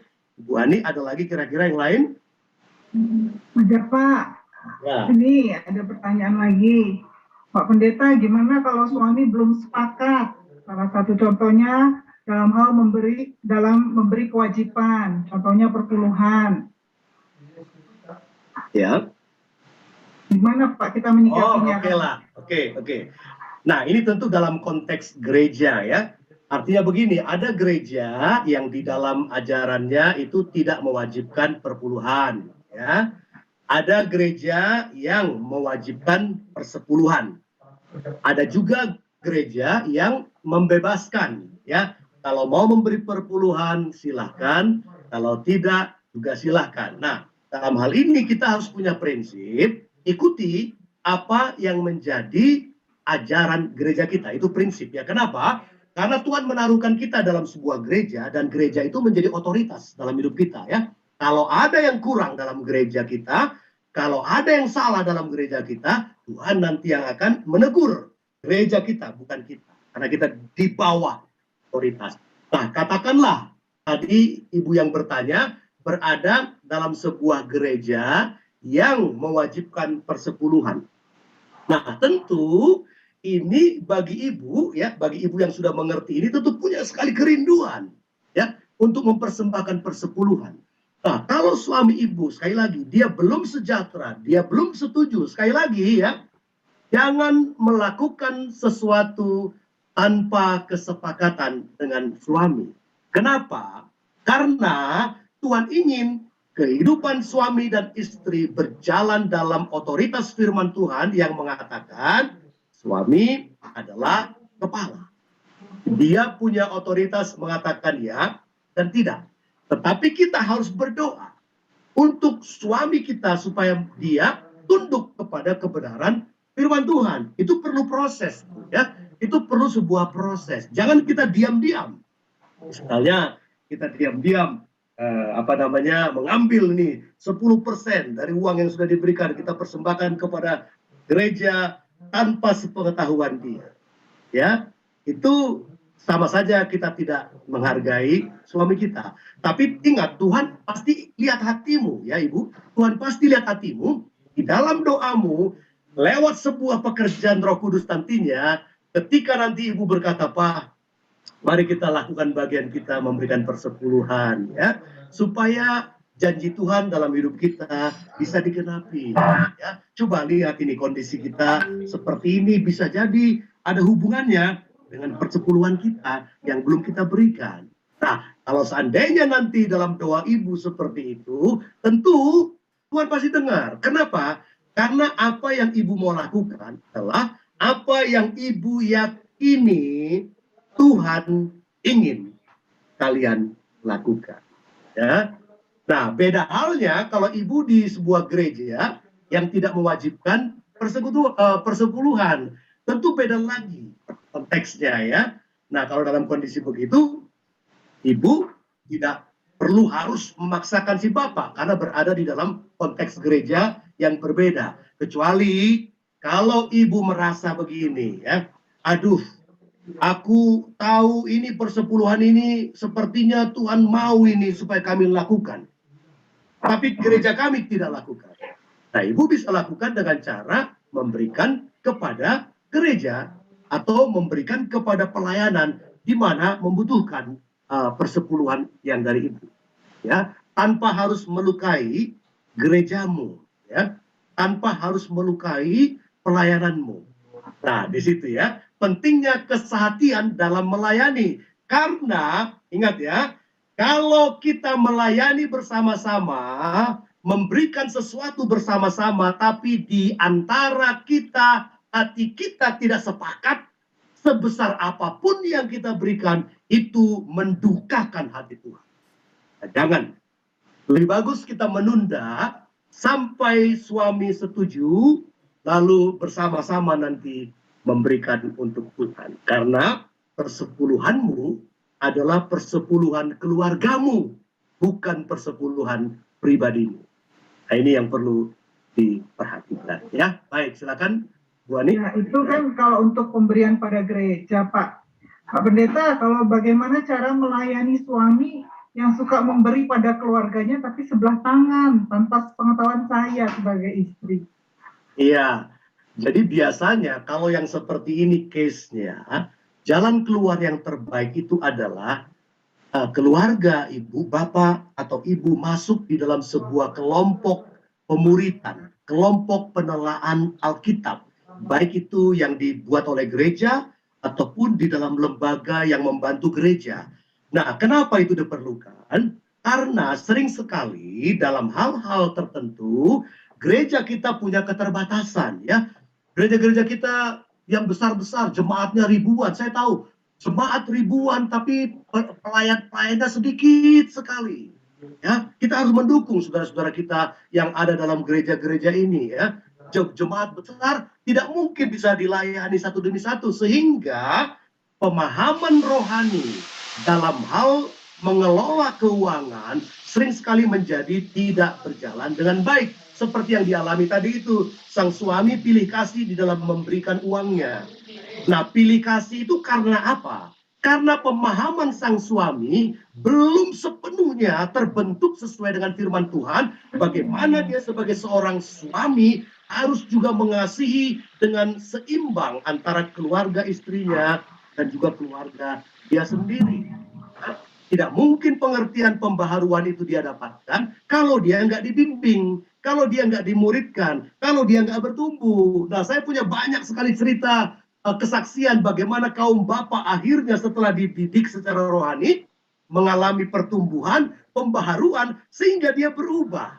Yang tadinya dia sangat berpihak kepada keluarga pribadi dia mulai melihat bahwa itu salah, lalu akhirnya dia mulai menyeimbangkan itu dengan belajar juga mengasihi seluruh keluarga yang ada pada pihak istri. Nah, tentu pun itu dengan prinsip yang ini ya, prinsip keadilan itu bukan berarti 50% ke sana, 50% ke sini. Itu juga salah nantinya. Kita harus adil dalam arti sesuai dengan kebutuhannya, sesuai dengan backgroundnya, sesuai dengan kapasitasnya. Itu baru namanya adil. Adil tidak bisa dihitung dengan 50-50. 50% untuk keluargamu, 50% untuk keluargaku. Bukan begitu keadilannya. Keadilan berbicara bagaimana kita sebagai keluarga suami istri menjadi berkat bagi keluarga kedua belah pihak. Jadi ibu, kita doakan bapak bisa ikutlah di dalam pembinaan rohani, ya. Pembinaan rohani yang membuat kita semakin matang di dalam itu. Kira-kira begitu, Bu Ani. Jadi tugas istri harus terus mendoakan ya Pak harus ya. Harus berdoa, ya. Harus berdoa. Dan doa istri itu sangat berkuasa. Tuhan mendengar doa istri, ya. Tuhan sangat mendengar. Ya, oke, silakan. Ada lagi? Pertanyaan tidak ada, tapi ada tanggapan dari Inang Elsa ini. Bagi ibu yang belum selaras bersama melayani dengan suami, lakukan 1 Petrus 3 ayat 1 dan 2. Saya bacakan ya. Demikian juga kamu, hai istri-istri, tunduklah kepada suamimu, supaya jika ada di antara mereka yang tidak taat kepada firman, mereka juga tanpa perkataan dimenangkan oleh kelakuan istrinya. Jika mereka melihat bagaimana murni dan salehnya hidup istri mereka itu. Demikian ya Pak ya. Iya, ya itu ayat yang sangat penting sekali ya, yang pernah kita dengarkan juga. Kita nggak bisa mengubah suami kita perilakunya dengan ucapan kita, tapi dengan perbuatan kita yang mengasihi. The power of action, ya. Kita dipakai Tuhan melalui perbuatan kita yang saleh. Tadi kata 1 Petrus 3 itu ya. Oke, bisa kita lanjutkan, Bu Ani? Ada lagi Pak. Ya, ya. Wah, ini pertanyaan-pertanyaan yang umum terjadi kayaknya ya. Bagaimana menghadapi suami yang merasa tugasnya hanya cari makan, sedangkan urusan keluarga, sekolah anak-anak, urusan rumah tangga, semua tanggung jawab istri, mentang-mentang istrinya tidak bekerja. Gimana itu Pak? Mungkin benerin genteng bocor juga mesti istrinya Pak. Iya, nah, disitulah pergumulan dari sebuah keluarga, terutama pergumulan kaum istri ketika melihat perilaku dari suami yang belum seperti yang diharapkan. Jadi kita coba melihat dulu apa sih penyebabnya, apa akar masalahnya. Nah, pada umumnya ibu-ibu, seorang suami yang belum menunjukkan itikat baik tanggung jawab sebagai seorang suami, biasanya ada dua penyebabnya. Ya. Penyebab yang pertama adalah dia pribadi belum sepenuhnya memiliki Tuhan Yesus dalam hidup dia. Dengan kata lain, dia orang yang percaya kepada Yesus tapi belum pernah menerima Yesus dalam hidup dia. Sebenarnya nanti dalam sesi yang ketiga nanti kita bahas ya. Itu alasan yang pertama. Kenapa? Karena orang, apalagi seorang pria yang belum memiliki Yesus, dia belum sepenuhnya tinggal dalam karakter Yesus. Belum sepenuhnya tinggal sesuai dengan firman Tuhan. Seperti tadi kata firman Tuhan 1 Timotius 5 ayat 8, kita harus bertanggung jawab memelihara keluarga kita, mengepalai keluarga kita, bahkan berkorban untuk keluarga kita. Itu tugas seorang suami, tugas seorang bapak. Nah, bapak yang belum menerima Yesus akan mengalami kesulitan. Lalu yang kedua, alasan yang kedua biasanya kalau dia sudah terima Yesus, dia belum bertumbuh di dalam Yesus. Dia masih bayi rohani. Kalau bayi rohani kan harus masih masih disuapin begitu. Nah, hal-hal seperti ini sering terjadi. Hingga dia sepertinya merasa aku yang sudah mencari pekerjaan, aku yang sudah bercapek-capek, yang lainnya urusanmu, bagianmu yang capek-capek itu ya. Nah, tapi kalaupun ada yang seperti itu ibu, sekali lagi sesuai dengan prinsip firman Tuhan, jangan kita lawan, jangan. Kita tunduk, kita berdoa, Tuhan akan menopang kita. Tuhan akan menopang istri yang mendoakan suaminya. Karena apa? Kalau firman Tuhan mengatakan, engkau kalau kau percaya kepada Yesus, engkau dan seisi rumahmu akan juga menjadi keluarga Allah. Ya, itu janji Tuhan. Ya, oke, Ibu Ani ada lagi atau kita lanjut supaya nanti berhubungan dengan bagian terakhir kali ya? Atau ada lagi?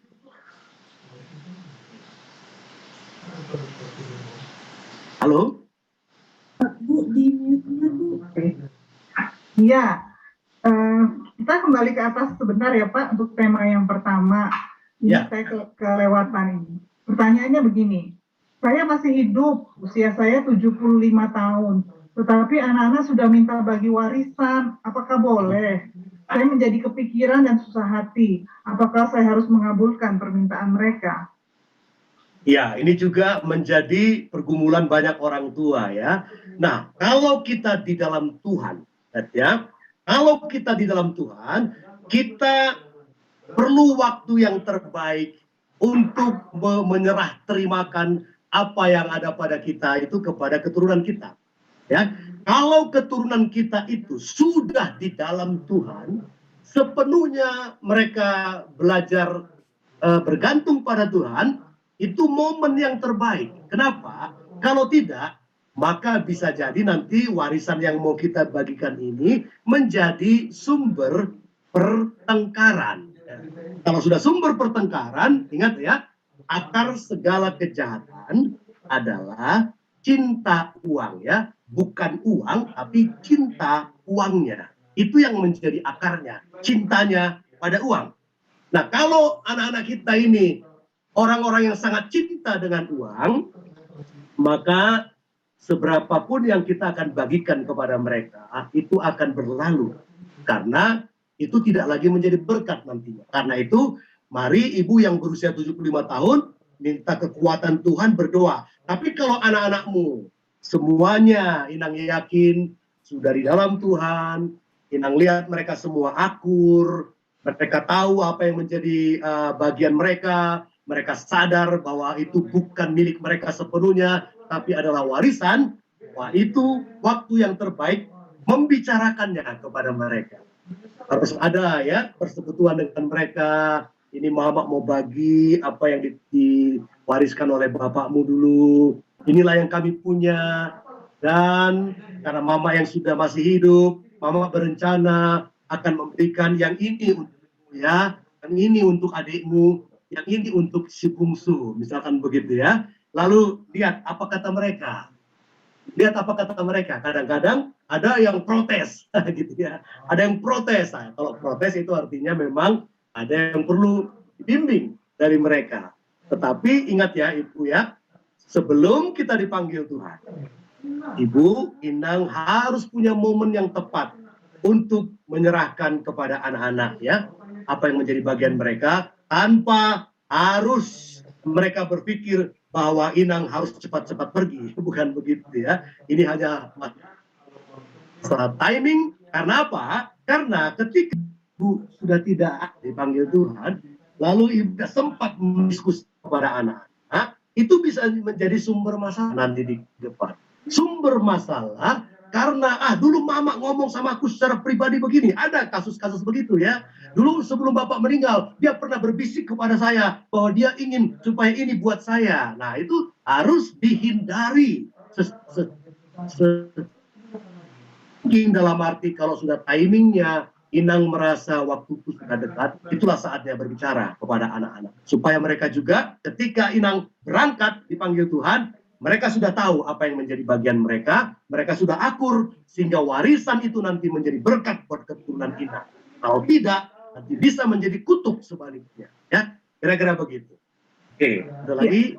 Ya, ada pertanyaan yang mungkin mirip ya, mungkin salah satu klip itu sama. Ya. Bagaimana kira-kira ya Pak, saya istri pencari nafkah, melayani juga saya aktif, dan membuat saya kadang kesal karena suami saya hanya orang yang malas, nggak punya kerjaan, juga tidak mau melayani juga. Jadi kadang saya berdosa dan kurang sukacita karena ulah suami saya. Gimana itu Pak? Iya, kalau kita lihat kasus seperti ini, pertama, coba telusuri dulu kenapa Inang pilih dia menjadi suamimu. Apakah ada salah pilih dulu, ya? Nah, kalau Inang merasa, aduh ya, ada bagian yang salah dulu. Aku memilih dia hanya karena ini, ya. Nah, kalau terjadi hal itu, jalan keluarnya kan bukan bercerai, tidak, tapi harus dipulihkan. Nah, untuk pemulihannya, Inang harus ya minta ampun pada Tuhan. Tuhan, aku dulu salah memilih, Tuhan. Kita memilih pria yang tidak bertanggung jawab, yang malas. Ya. Aku minta ampun, Tuhan, dan aku mau berdoa sekarang buat suamiku, supaya dia berubah. Nah, dari berbagai pertanyaan kita hari ini, ada satu ya, Tuhan ingin berbicara begini kepada para istri. Aku menunggu doamu. Nah, jadi, selama ini yang kurang adalah doamu.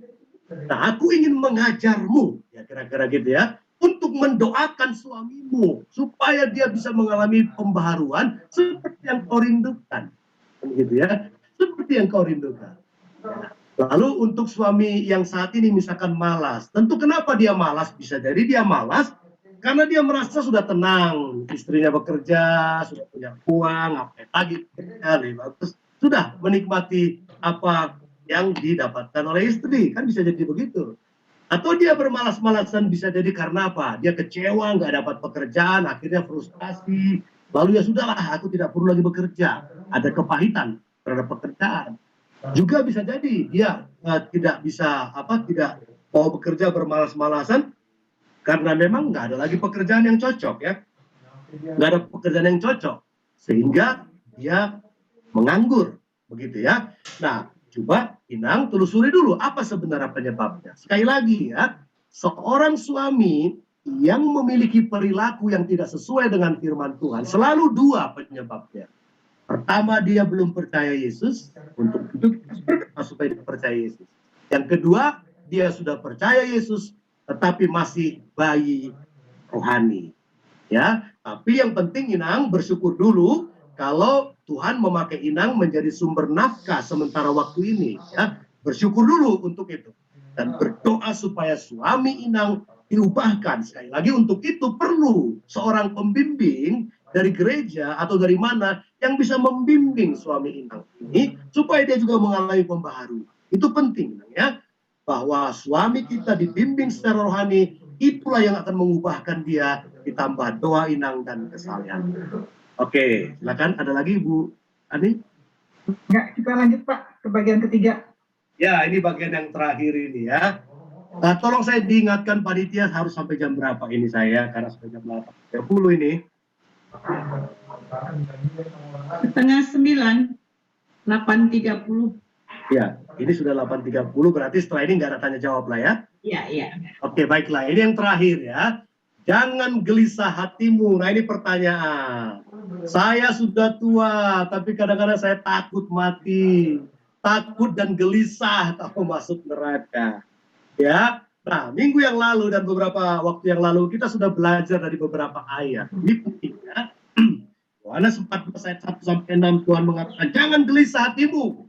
Aku datang mendahului ke rumah Bapa untuk mempersiapkan tempat bagimu. Tuhan Yesus. Jangan gelisah hatimu. Di mana aku berada, kau akan berada. Lalu Yohanes 1 ayat 12, Yohanes 3 16 itu berbicara tentang begini, bahwa orang yang percaya dan menerima Yesus pasti masuk surga, bukan neraka. Pasti ya?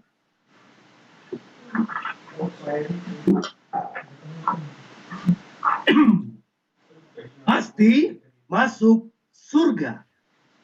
Kenapa mereka masuk surga? Apa yang membuat mereka masuk surga?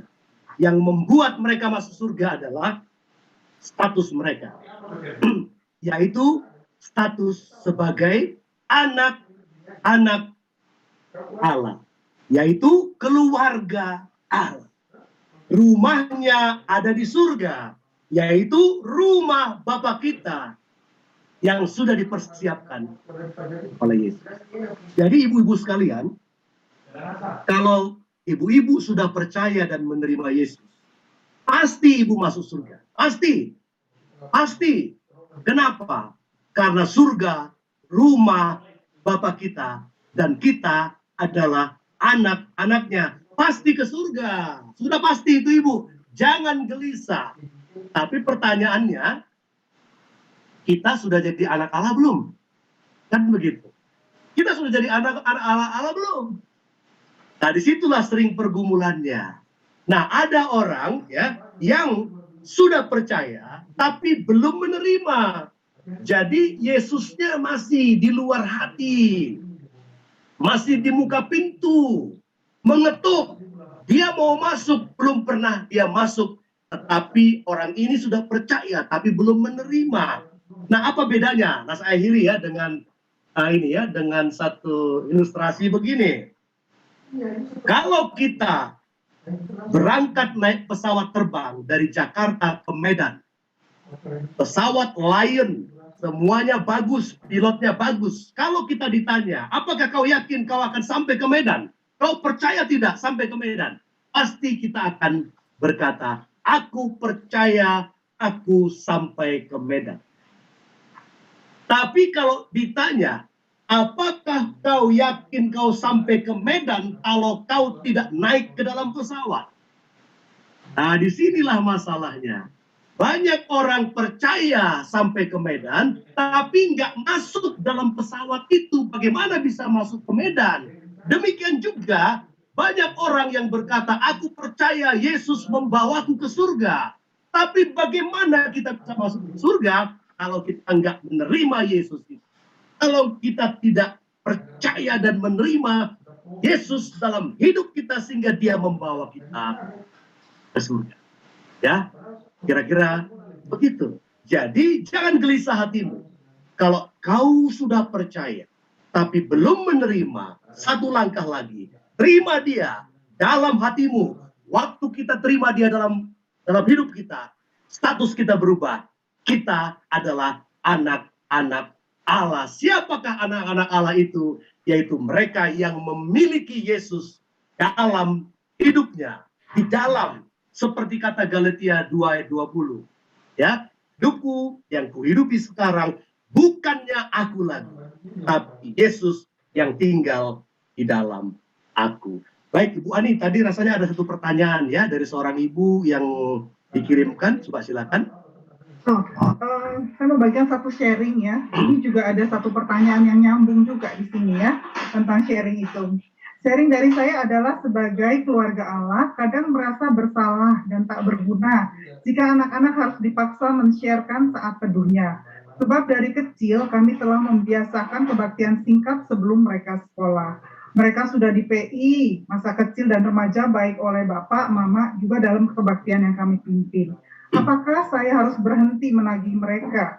Sebab mereka sudah dewasa, usianya di atas 20 tahun. Jika saya biarkan, maka mereka akan berhenti. Dan saya merasa bersalah lagi. Lalu juga ada yang sharing begini. Bu mau bertanya, di keluarga saya anak paling besar di rumah. Bagaimana menghadapi kalau adik saya paling besar susah kali diajak ke gereja. Setiap diajak ke gereja selalu alasannya kalian dulu lah. Tapi aku bisa berdoa sendiri. Itu Pak. Iya. Nah, ini pertanyaannya sangat penting sekali. Pertanyaan ini sebenarnya ingin untuk menunjukkan kepada kita apa sih ciri dari anak-anak Allah itu. Nah, kalau dia sudah terima Yesus, kenapa kok susah sekali? Saat itu juga susah dan sebagainya. Nah, saya ingin menjelaskan begini, ciri-ciri anak yang sudah menjadi anak-anak Allah itu ya. Kalau Yesus tinggal dalam diri dia, maka ciri utama dalam diri anak Allah adalah kerinduan bersekutu dengan Yesus. Ya, lalu kerinduan itu diungkapkan dengan membaca firman-Nya atau saat teduh. Tadi kata Inang yang menanyakan. Lalu kemudian ditunjukkan dengan kehidupan berdoa. Jadi komunikasi dengan Tuhan itu melalui firman, yaitu Tuhan berbicara kepada kita, dan melalui doa, yaitu kita berbicara kepada Tuhan. Karena komunikasi harus dua arah. Lalu ciri-ciri berikutnya adalah orang yang sudah percaya Yesus ini, pastilah dia benci akan dosa. Karena dosa itulah yang menyebabkan Yesus disalibkan. Lalu ciri berikutnya pastilah dia mau datang ke gereja, mau belajar mengasihi, mau belajar bertumbuh, dan seterusnya. Jadi sebenarnya pertanyaan tadi ingin memberikan kita sebuah gambaran, apakah anak-anak ini sudah menjadi anak Allah atau belum? Atau mereka sudah menjadi anak Allah, tetapi yang tadi, apakah masih bayi rohani, masih remaja rohani, sehingga antara ciri sebagai anak-anak Allah itu belum terlihat sepenuhnya, ya. Kalau dia masih bayi rohani mau menjelang jalan, kita bisa bayangkan bahwa ketika dia naik belajar jalan dia akan jatuh. Artinya orang ini yang sudah menjadi anak Allah ini belum bisa melakukan firman Tuhan sepenuhnya. Nah, banyak sekali pergumulan orang tua adalah anak-anaknya sudah percaya Yesus, anak-anaknya sudah menerima Yesus, anak-anaknya sudah menjadi anak-anak Allah, tetapi karakternya belum bertumbuh sebagai karakter Kristus. Nah, karena itu ya, di dalam Ulangan pasal 6, nah di sini penting sekali. Ini sebuah kehidupan rohani yang sangat ketat bagi orang Yahudi dalam mendidik anak-anak. Ulangan pasal 6, saya baca ayat 6 sampai dengan ayat yang ke-9, Coba ibu-ibu perhatikan apa kata firman Tuhan ini ya. Lalu kita akan tahu di mana kita kurangnya. Ya, dikatakan ayat 6, apa yang kuperintahkan kepadamu pada hari ini haruslah engkau perhatikan. Itu haruslah engkau mengajarkannya berulang-ulang kepada anak-anakmu. Jadi bukan sekali, bukan beberapa kali, harus berulang-ulang pada anak-anakmu. Dan membicarakannya apabila engkau duduk di rumahmu, apabila engkau sedang dalam perjalanan, apabila engkau sedang berbaring, apabila engkau sedang bangun. Menceritakan firman Tuhan tidak sekedar berulang-ulang, tapi dalam setiap posisi dan kesempatan. Ya, jadi memang bukan perkara gampang. Lalu ayat yang ke-8, haruslah juga engkau mengikatnya sebagai tanda pada tanganmu dan lambang di dahimu. Waktu tangan kita menegur dia harus lihat firman Tuhan di tangan kita. Pada waktu mata kita melihat kepada dia, marah pada dia juga harus melihat di dahi kita ada firman Tuhan. Ya. Lalu ayat 9, dan haruslah engkau menuliskannya pada tiang pintu rumahmu dan pada pintu gerbangmu. Firman Tuhan harus kita tuliskan di sekeliling hidup kita, lingkungan. Ingat ya, bahwa lingkungan yang penuh dengan firman Tuhan akan menolong anak-anak kita untuk bertumbuh. Nah, yang jadi persoalan sekarang adalah ketika anak-anak kita jauh dari kita. Ketika anak-anak kita jauh dari kita mengalami kesulitan melakukan firman Tuhan ini. Ya, karena itu kita perlu anugerah Tuhan. Jadi kalau anak-anak kita yang sudah terima Yesus, kita tahu dia sudah percaya tapi karakternya belum bertumbuh, maka kita harus mulai lakukan bagian kita bagaimana Ulangan pasal 6 ayat 6 sampai 9 ini bisa digenapi. Bisa melalui apa? Telepon dia. Atau kita gunakan pakai Zoom seperti ini. Ayo nak, kita bersekutu dulu ya.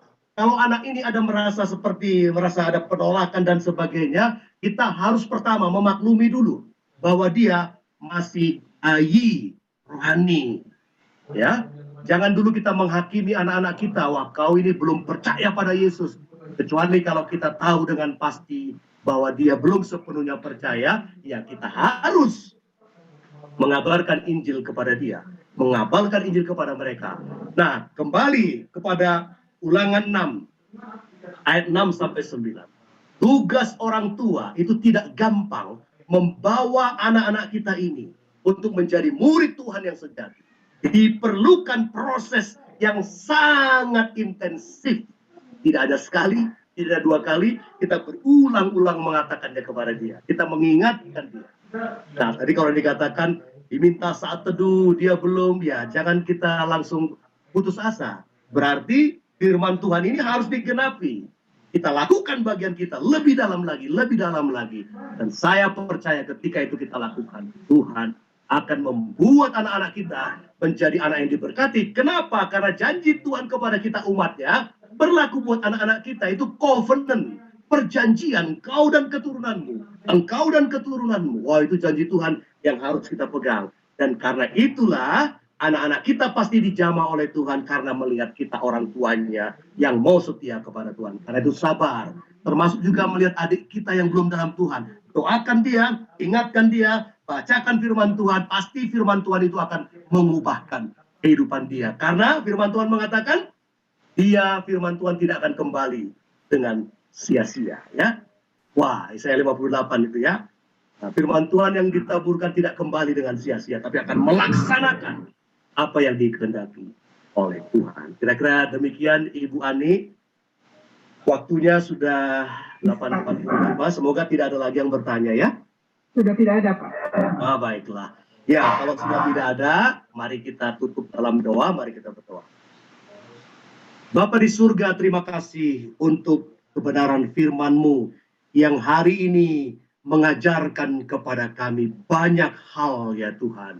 Kami mengucap syukur kalau Tuhan masih tetap memakai kami di masa tua kami untuk melayani seperti Trivena dan Trifosa. Dan kami juga Tuhan mengucap syukur kalau Tuhan menjanjikan kami hidup yang kekal di surga bagi orang yang percaya dan menerima Tuhan Yesus yaitu yang memiliki status sebagai anak-anak Allah. Kami mengucap syukur Tuhan, bagi kami yang sudah berstatus sebagai anak-anak Allah, kami mengucap syukur. Dan kami berdoa buat saudara-saudara kami yang mendengarkan firman Tuhan ini. Kalau seandainya ada yang hari ini mendengarkan firman Tuhan ini, lawatlah mereka Tuhan. Jadikanlah mereka anak-anak-Mu ketika mereka percaya dan menerima Engkau Tuhan Yesus. Sehingga kami semuanya di sini boleh menjadi anak-anak Allah yang memiliki rumah Bapa di surga. Dan kami akan menikmatinya ketika Engkau panggil kami pada waktunya. Terima kasih untuk setiap pertanyaan yang boleh kami diskusikan. Terima kasih untuk yang bertanya, kami serahkan dalam tangan. Terima kasih Bapak, ini doa kami. Dalam nama Tuhan Yesus kami berdoa dan mengucap syukur. Amin. Amin. Terima kasih untuk firman Tuhannya yang sudah disampaikan oleh Bapak Pendeta Thomas. Sekarang kita sampai pada saatnya untuk kita buka kamera kita dan kita akan mengabadikan acara kita hari ini. Saya minta bantuan dari Mbak Cakra. Silakan Cakra. Baik Ibu, terima kasih Ibu yang terkasih. Silakan membuka kameranya dan kita akan foto, dan jangan lupa membuat heart love seperti ini. Saya akan coba dari sini ya. 1, 2, 3, cheers.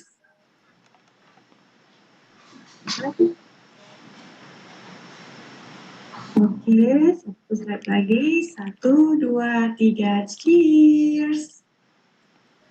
Oke, baik Ibu terkasih, terima kasih semuanya. Kembali ke Ibu Ani. Terima kasih Mbak Cakra. Oke, kita sudah mendengarkan firman Tuhan. Yuk kita lihat video pengumuman yang tentang kegiatan Gospel Light for Indonesia dalam waktu yang di depan. Silakan Ibu Yulia. Selamat malam wanita-wanita yang dikasihi oleh Tuhan. Kami mengucapkan selamat datang bagi saudari yang baru pertama kali hadir.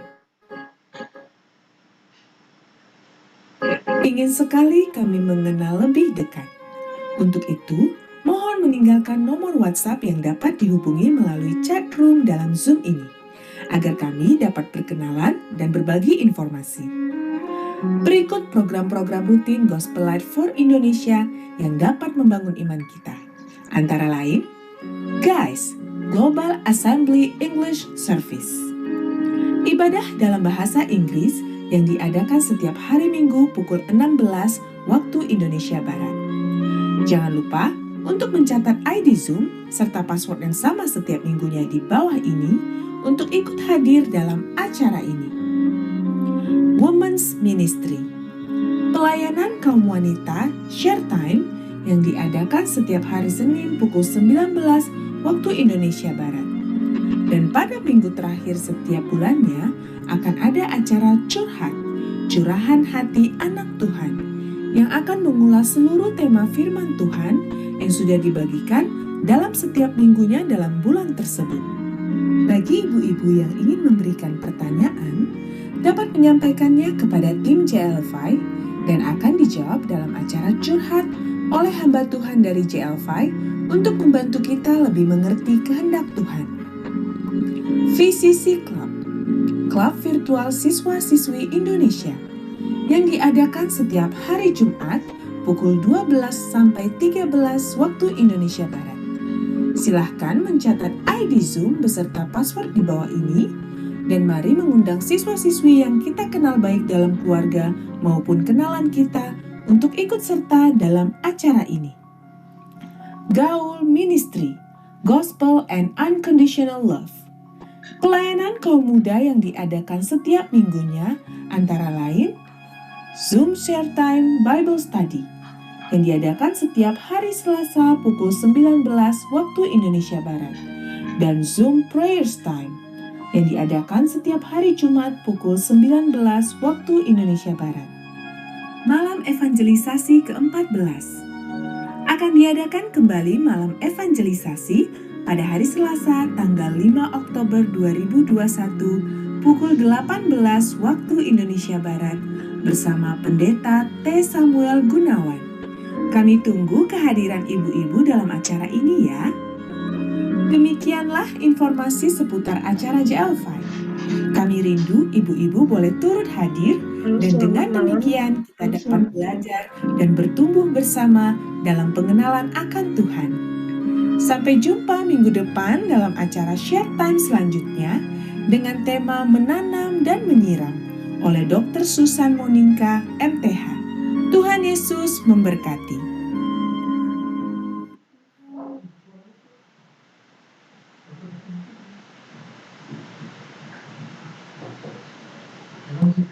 Demikianlah kegiatan yang akan dilaksanakan oleh Gospel Life for Indonesia dalam 1 minggu ke depan.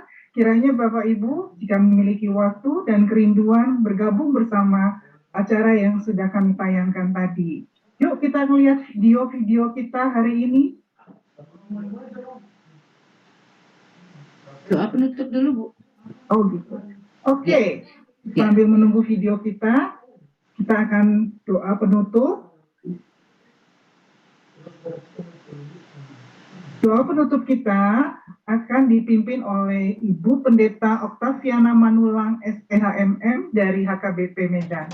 Silakan Ibu. Selamat malam buat ibu yang terkasih dimanapun kita berada. Salam sehat sekalian. Sebelum kita melanjutkan aktivitas, bahkan kita boleh beristirahat malam hari ini, kita akan tutup di dalam doa. Mari kita sama-sama berdoa.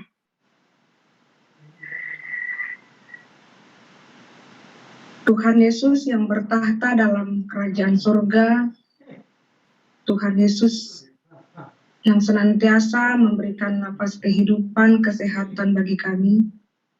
Terima kasih untuk semua kebaikan penyertaan Tuhan yang tidak berkesudahan. Hingga pada malam hari ini juga tangan pengasih Tuhan tetap menjaga kami. Terima kasih Tuhan di sepanjang hari ini hingga malam hari ini. Kami boleh beraktivitas di tempat kami masing-masing. Sehingga di malam hari ini juga Tuhan kami boleh bersekutu mendengarkan firman Tuhan yang telah disampaikan oleh Amang Pendeta Sihombing. Firman Tuhan yang menguatkan kami dan mengandalkan Tuhan dalam situasi apapun. Terima kasih Tuhan, firman Tuhan yang telah kami dengarkan, biarlah bisa menjadi pedoman, bahkan kami melakukannya, bahkan kami boleh berbuah melalui firman Tuhan yang telah disampaikan oleh hamba-Mu. Begitu juga Tuhan, kami membawa ibu-ibu terkasih ke dalam tangan pengasihan-Mu. Agar ibu-ibu terkasih ini Tuhan tetap kuat, menjadi ibu yang kuat, ibu yang tetap bersandar kepada kuasa Tuhan. Kami menyadari Tuhan dalam perjalanan kehidupan kami diperhadapkan dengan berbagai-bagai masalah di tengah-tengah keluarga kami, baik dari suami, baik dari anak. Biarlah dengan berbagai-bagai dinamika persoalan kehidupan itu Tuhan, membuat kami para ibu-ibu menjadi ibu yang tangguh, ibu yang kuat, ibu yang selalu mengandalkan Tuhan dalam situasi apapun. Biarlah kami dikuatkan, dimampukan menjadi ibu yang berharga, ibu yang selalu mengandalkan kuasa Tuhan dalam situasi apapun, sehingga jauh dari hidup kami rasa khawatir, rasa cemas. Namun kami dihantarkan melalui firman Tuhan ini, agar lebih lagi mengenal Tuhan, memiliki iman yang dewasa, iman yang kuat, bukan iman yang lemah atau iman kekanak-kanakan, melainkan iman yang teguh, iman yang dewasa, sehingga kami boleh tetap mengandalkan kuasa Tuhan dalam kehidupan kami. Dan kami tidak berkeluh kesah dengan berbagai dinamika persoalan tersebut apabila menghampiri keluarga kami, menghampiri suami, bahkan anak-anak di tengah-tengah keluarga kami. Terima kasih Tuhan. Biarlah dengan media virtual ini Tuhan kami boleh mendengar firman Tuhan, tapi tidak membatasi kuasa Tuhan untuk berkarya dalam hidup kami. Dalam keluarga-keluarga ibu-ibu terkasih ini Tuhan. Sehingga melalui firman Tuhan Trivena maupun Trifosa meneguhkan kami. Berkatilah Tuhan hidup kami dengan berbagai-bagai firman Tuhan yang telah kami dengarkan. Di dalam doa kami ini juga Tuhan kami mau bawa Jane, Russell, Deborah, Silalahi, anak dari Ibu Raya Simaibang, yang esok hari Tuhan akan mengikuti ujian calon PNS di kejaksaan Tuhan. Biarlah Tuhan memberkati Jane dengan berbagai persiapannya, dengan berbagai-bagai yang telah dia latih Tuhan, agar dia boleh menjawab ujian tersebut di dalam hikmat Tuhan dan kepintaran yang berasal dari Tuhan. Sehingga Jane tenang, mengandalkan kuasa Tuhan, dan bersandar kepada Tuhan, bahwa Tuhan akan tetap setia mendampingi dia, meneguhkan dia, bahkan membuka pikirannya untuk menjawab ujian yang akan dia hadapi. Berikanlah kepada dia kerendahan hati, keikhlasan hati, dan tidak bersandar kepada pikirannya Tuhan. Berkati segala persiapannya, berkati juga keluarganya Tuhan. Biarlah Tuhan ikut campur di masa depannya, bahkan di ujiannya esok yang akan dia hadapi. Biarlah keluarga juga Tuhan dimampukan, dikuatkan untuk selalu mendukung Jane di setiap ujian, bahkan di setiap masa depannya Tuhan yang ia akan raih bersama Tuhan Yesus. Di malam hari ini Tuhan, kami serahkan hidup kami ke dalam tangan pengasihan-Mu. Tuhan Yesus yang memberkati hidup kami, memberkati keluarga-keluarga ibu-ibu terkasih ini, berkati anak-anak ibu-ibu terkasih ini, bahkan suami, agar menjadi orang yang bertanggung jawab. Di suami yang bertanggung jawab, ibu yang bertanggung jawab, anak yang bertanggung jawab, terlebihlah kepada Engkau yang kami sembah di dalam nama Tuhan Yesus Kristus. Di masa pandemi ini Tuhan, biarlah kami tetap bersandar kepadamu. Engkau adalah keselamatan kami, Engkau adalah kota benteng kami, dan kami tidak akan gentar ketika kami menaruh masa depan kami, kehidupan kami ke dalam tangan pengasihan-Mu.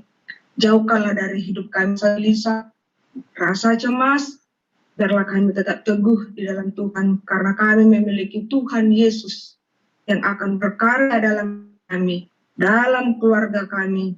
Biarlah hari lepas hari kami mampu bersyukur atas setiap berkat yang Tuhan berikan kepada kami. Ampuni kami Tuhan atas segala dosa dan pelanggaran kami. Biarlah kami serahkan hidup kami ke dalam tangan pengasih Tuhan, sehingga kami boleh beristirahat di tempat kami masing-masing, dan di esok hari kami boleh bangun dari tempat tidur kami untuk melaksanakan aktivitas kami sedia kala. Di dalam nama Tuhan Yesus Kristus kami berdoa, dan sama-sama kita berdoa di dalam doa. Bapa kami yang di surga, Bapa kami yang di surga, dikuduskanlah namamu, datanglah kerajaanmu, jadilah kehendakmu di bumi seperti di surga. Berikanlah pada hari ini makanan kami secukupnya, dan ampuni kami akan kesalahan kami, seperti kami yang mengampuni orang yang bersalah kepada kami. Dan janganlah membawa kami ke dalam pencobaan, tetapi lepaskanlah kami daripada yang jahat. Karena Engkau yang punya kerajaan dan kuasa dan kemuliaan sampai selama-lamanya. Amin. Amin. Anugerah Tuhan Yesus Kristus dan kasih setia Allah Bapa dan persekutuan Roh Kudus menyertai kamu sekalian. Amin. Amin. Terima kasih Ina. Terima kasih Ina Pendeta. Oke, apakah videonya sudah siap? Foto-foto dan video kita?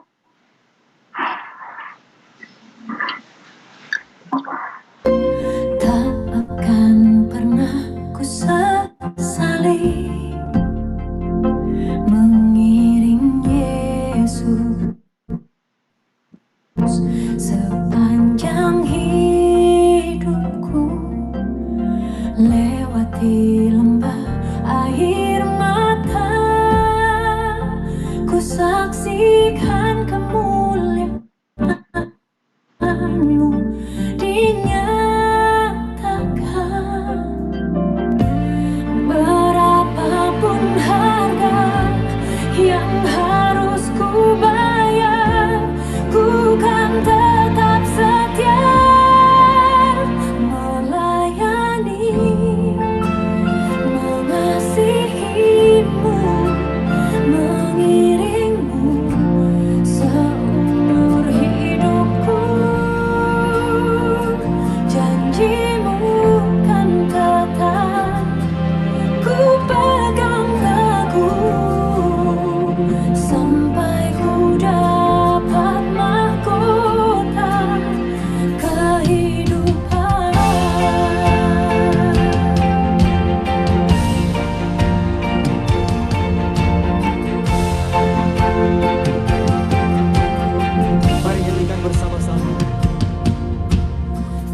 semuanya, selamat malam. Sampai berjumpa kembali di acara Women Ministry berikutnya. Terima kasih Ibu semua, terima kasih. Terima kasih semuanya. Terima kasih Ibu, Bapak Pendeta. Sama-sama Ibu. Terima kasih Helena Simuti. Terima kasih ya Pendeta Octavia. Terima kasih ya Mbak Tuhan. Kasih Rode. Kasih ada Mbak Kalina. Kasih Naboru Rasmiatur. Ada Parku, Anike, Burtoru. Ibu Kalina itu ada Kak Deca. Tuh yang cantik tuh. Akhirnya ketemu Kak Deca dan Kak Lina. Nanti nggak kenal lagi aku. Kamu. Kak Rode. Ibu Rasmianur. Ibu Raja Sunaga. Ibu-ibu yang ada Kak Rone. Luar biasa Ibu. Ada Riyama juga nih. Ibu Paulina Maria. Ada Edaku loh Riyama. Halo. Halo Bu.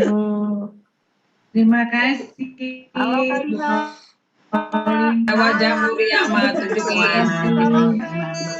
Ibu aja ya.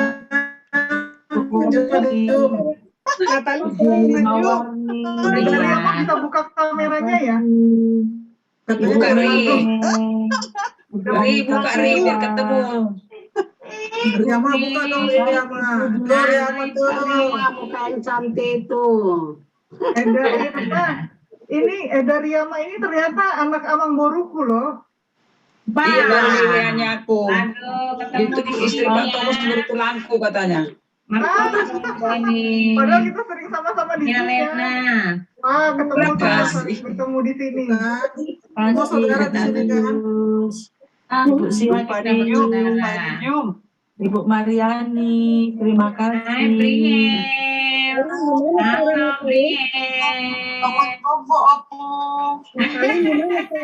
Sukses ya Inang Rayo besok anaknya ya. Ya Ibu.